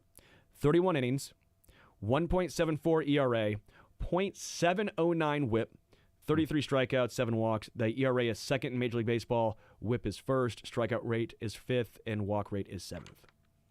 Just repeat it. Just Xerox that, Royals. You'll be just fine. Yeah. Have they thought about doing that though? Like, has any team just thought of what if we just copy it's weird. paste? I think the game plan today was like, let's give up 5 through 4. You think that was what they're going to try and roll? I hope not with Cole. No, and we'll see. I mean, with the guy, getting ready to go pitch at 12:30 as opposed to if it does happen at 4-ish, 4 or something like that. When the weather should break. And I think is that their only trip to Baltimore this year? I think it is, to where I think they might hang around and try to get that game in. So I'm excited. There have been years, 6 games in, where I have been kind of just over the Royals. Maybe last year was one of them. So I'm excited. And it's the starting pitching, I think, that has me the most excited. And how about Maikel Garcia, slugging power hitter now. There's 2 more that could have gone out. They were very close to going out yesterday. And we talked about it last year. The hard hit rate, the barrel rate was all great. It was all about the launch angle, which I know a lot of people are like, you nerds again. But it's true. And then he went to the Venezuelan League and was raking. And then in spring training was raking. And now we're like, he worked on this. He's still making still hitting the ball hard, and now the launch angle is more. Again, according to the Baltimore Orioles Twitter account, start of today's game will be delayed due to inclement weather. That was as of 2 hours ago. They did say we will update as more information comes available. That was 2 hours ago. Still no updates, so we will wait. A whole lot, I guess, Baltimore. Yeah. We'll take a break. Come back. Mick Schaefer with us on The Zone.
Are we in the club right now, Dylan? Are we Am I back in Vegas? We're in the try not to get copyright infringement. Oh, okay. Oh, good. Good. Yeah, no one one's would ever copy in this. that club here, I've found. Yeah. Rarely are people in that club. No. No one's going to copy this. Not a lot of hits in that one. So No. Yeah, I thought you were going for Mick's glasses because Mick has some nice cotton candied Yeah. Oakleys or something rocking right there. For years, we've had to go through and find the royalty-free music, and you pay, and they send you all these CDs of royalty-free music, and like for our highlights and everything, our videos when we're on the air, we always had music behind them, so we had to pick like the 6 or 8 best tracks we like, and so it's always funny going through all those. There's a lot of music out there that you have no idea who made it. Kind of like that song. Have you seen a lot of the Luis Rees Zamet's stuff on Twitter? Because all I have seen from him, the former rugby player, is a still picture of him from ladies who have been posting his picture. I have yet to see an actual video of him out there just cutting dudes up in the rugby league. Never seen him play rugby. I think I've seen him do some sort of like a one-on-one questionnaire with the Chiefs with the tiny little microphone. Yeah. That's it. That's my point. I think that they're just trying to build a GQ roster of like Travis Kelce, Drew Tranquil, him. I think Harrison Butker. Harrison Butker. I think that might be the new MO. What if we did an 8-10?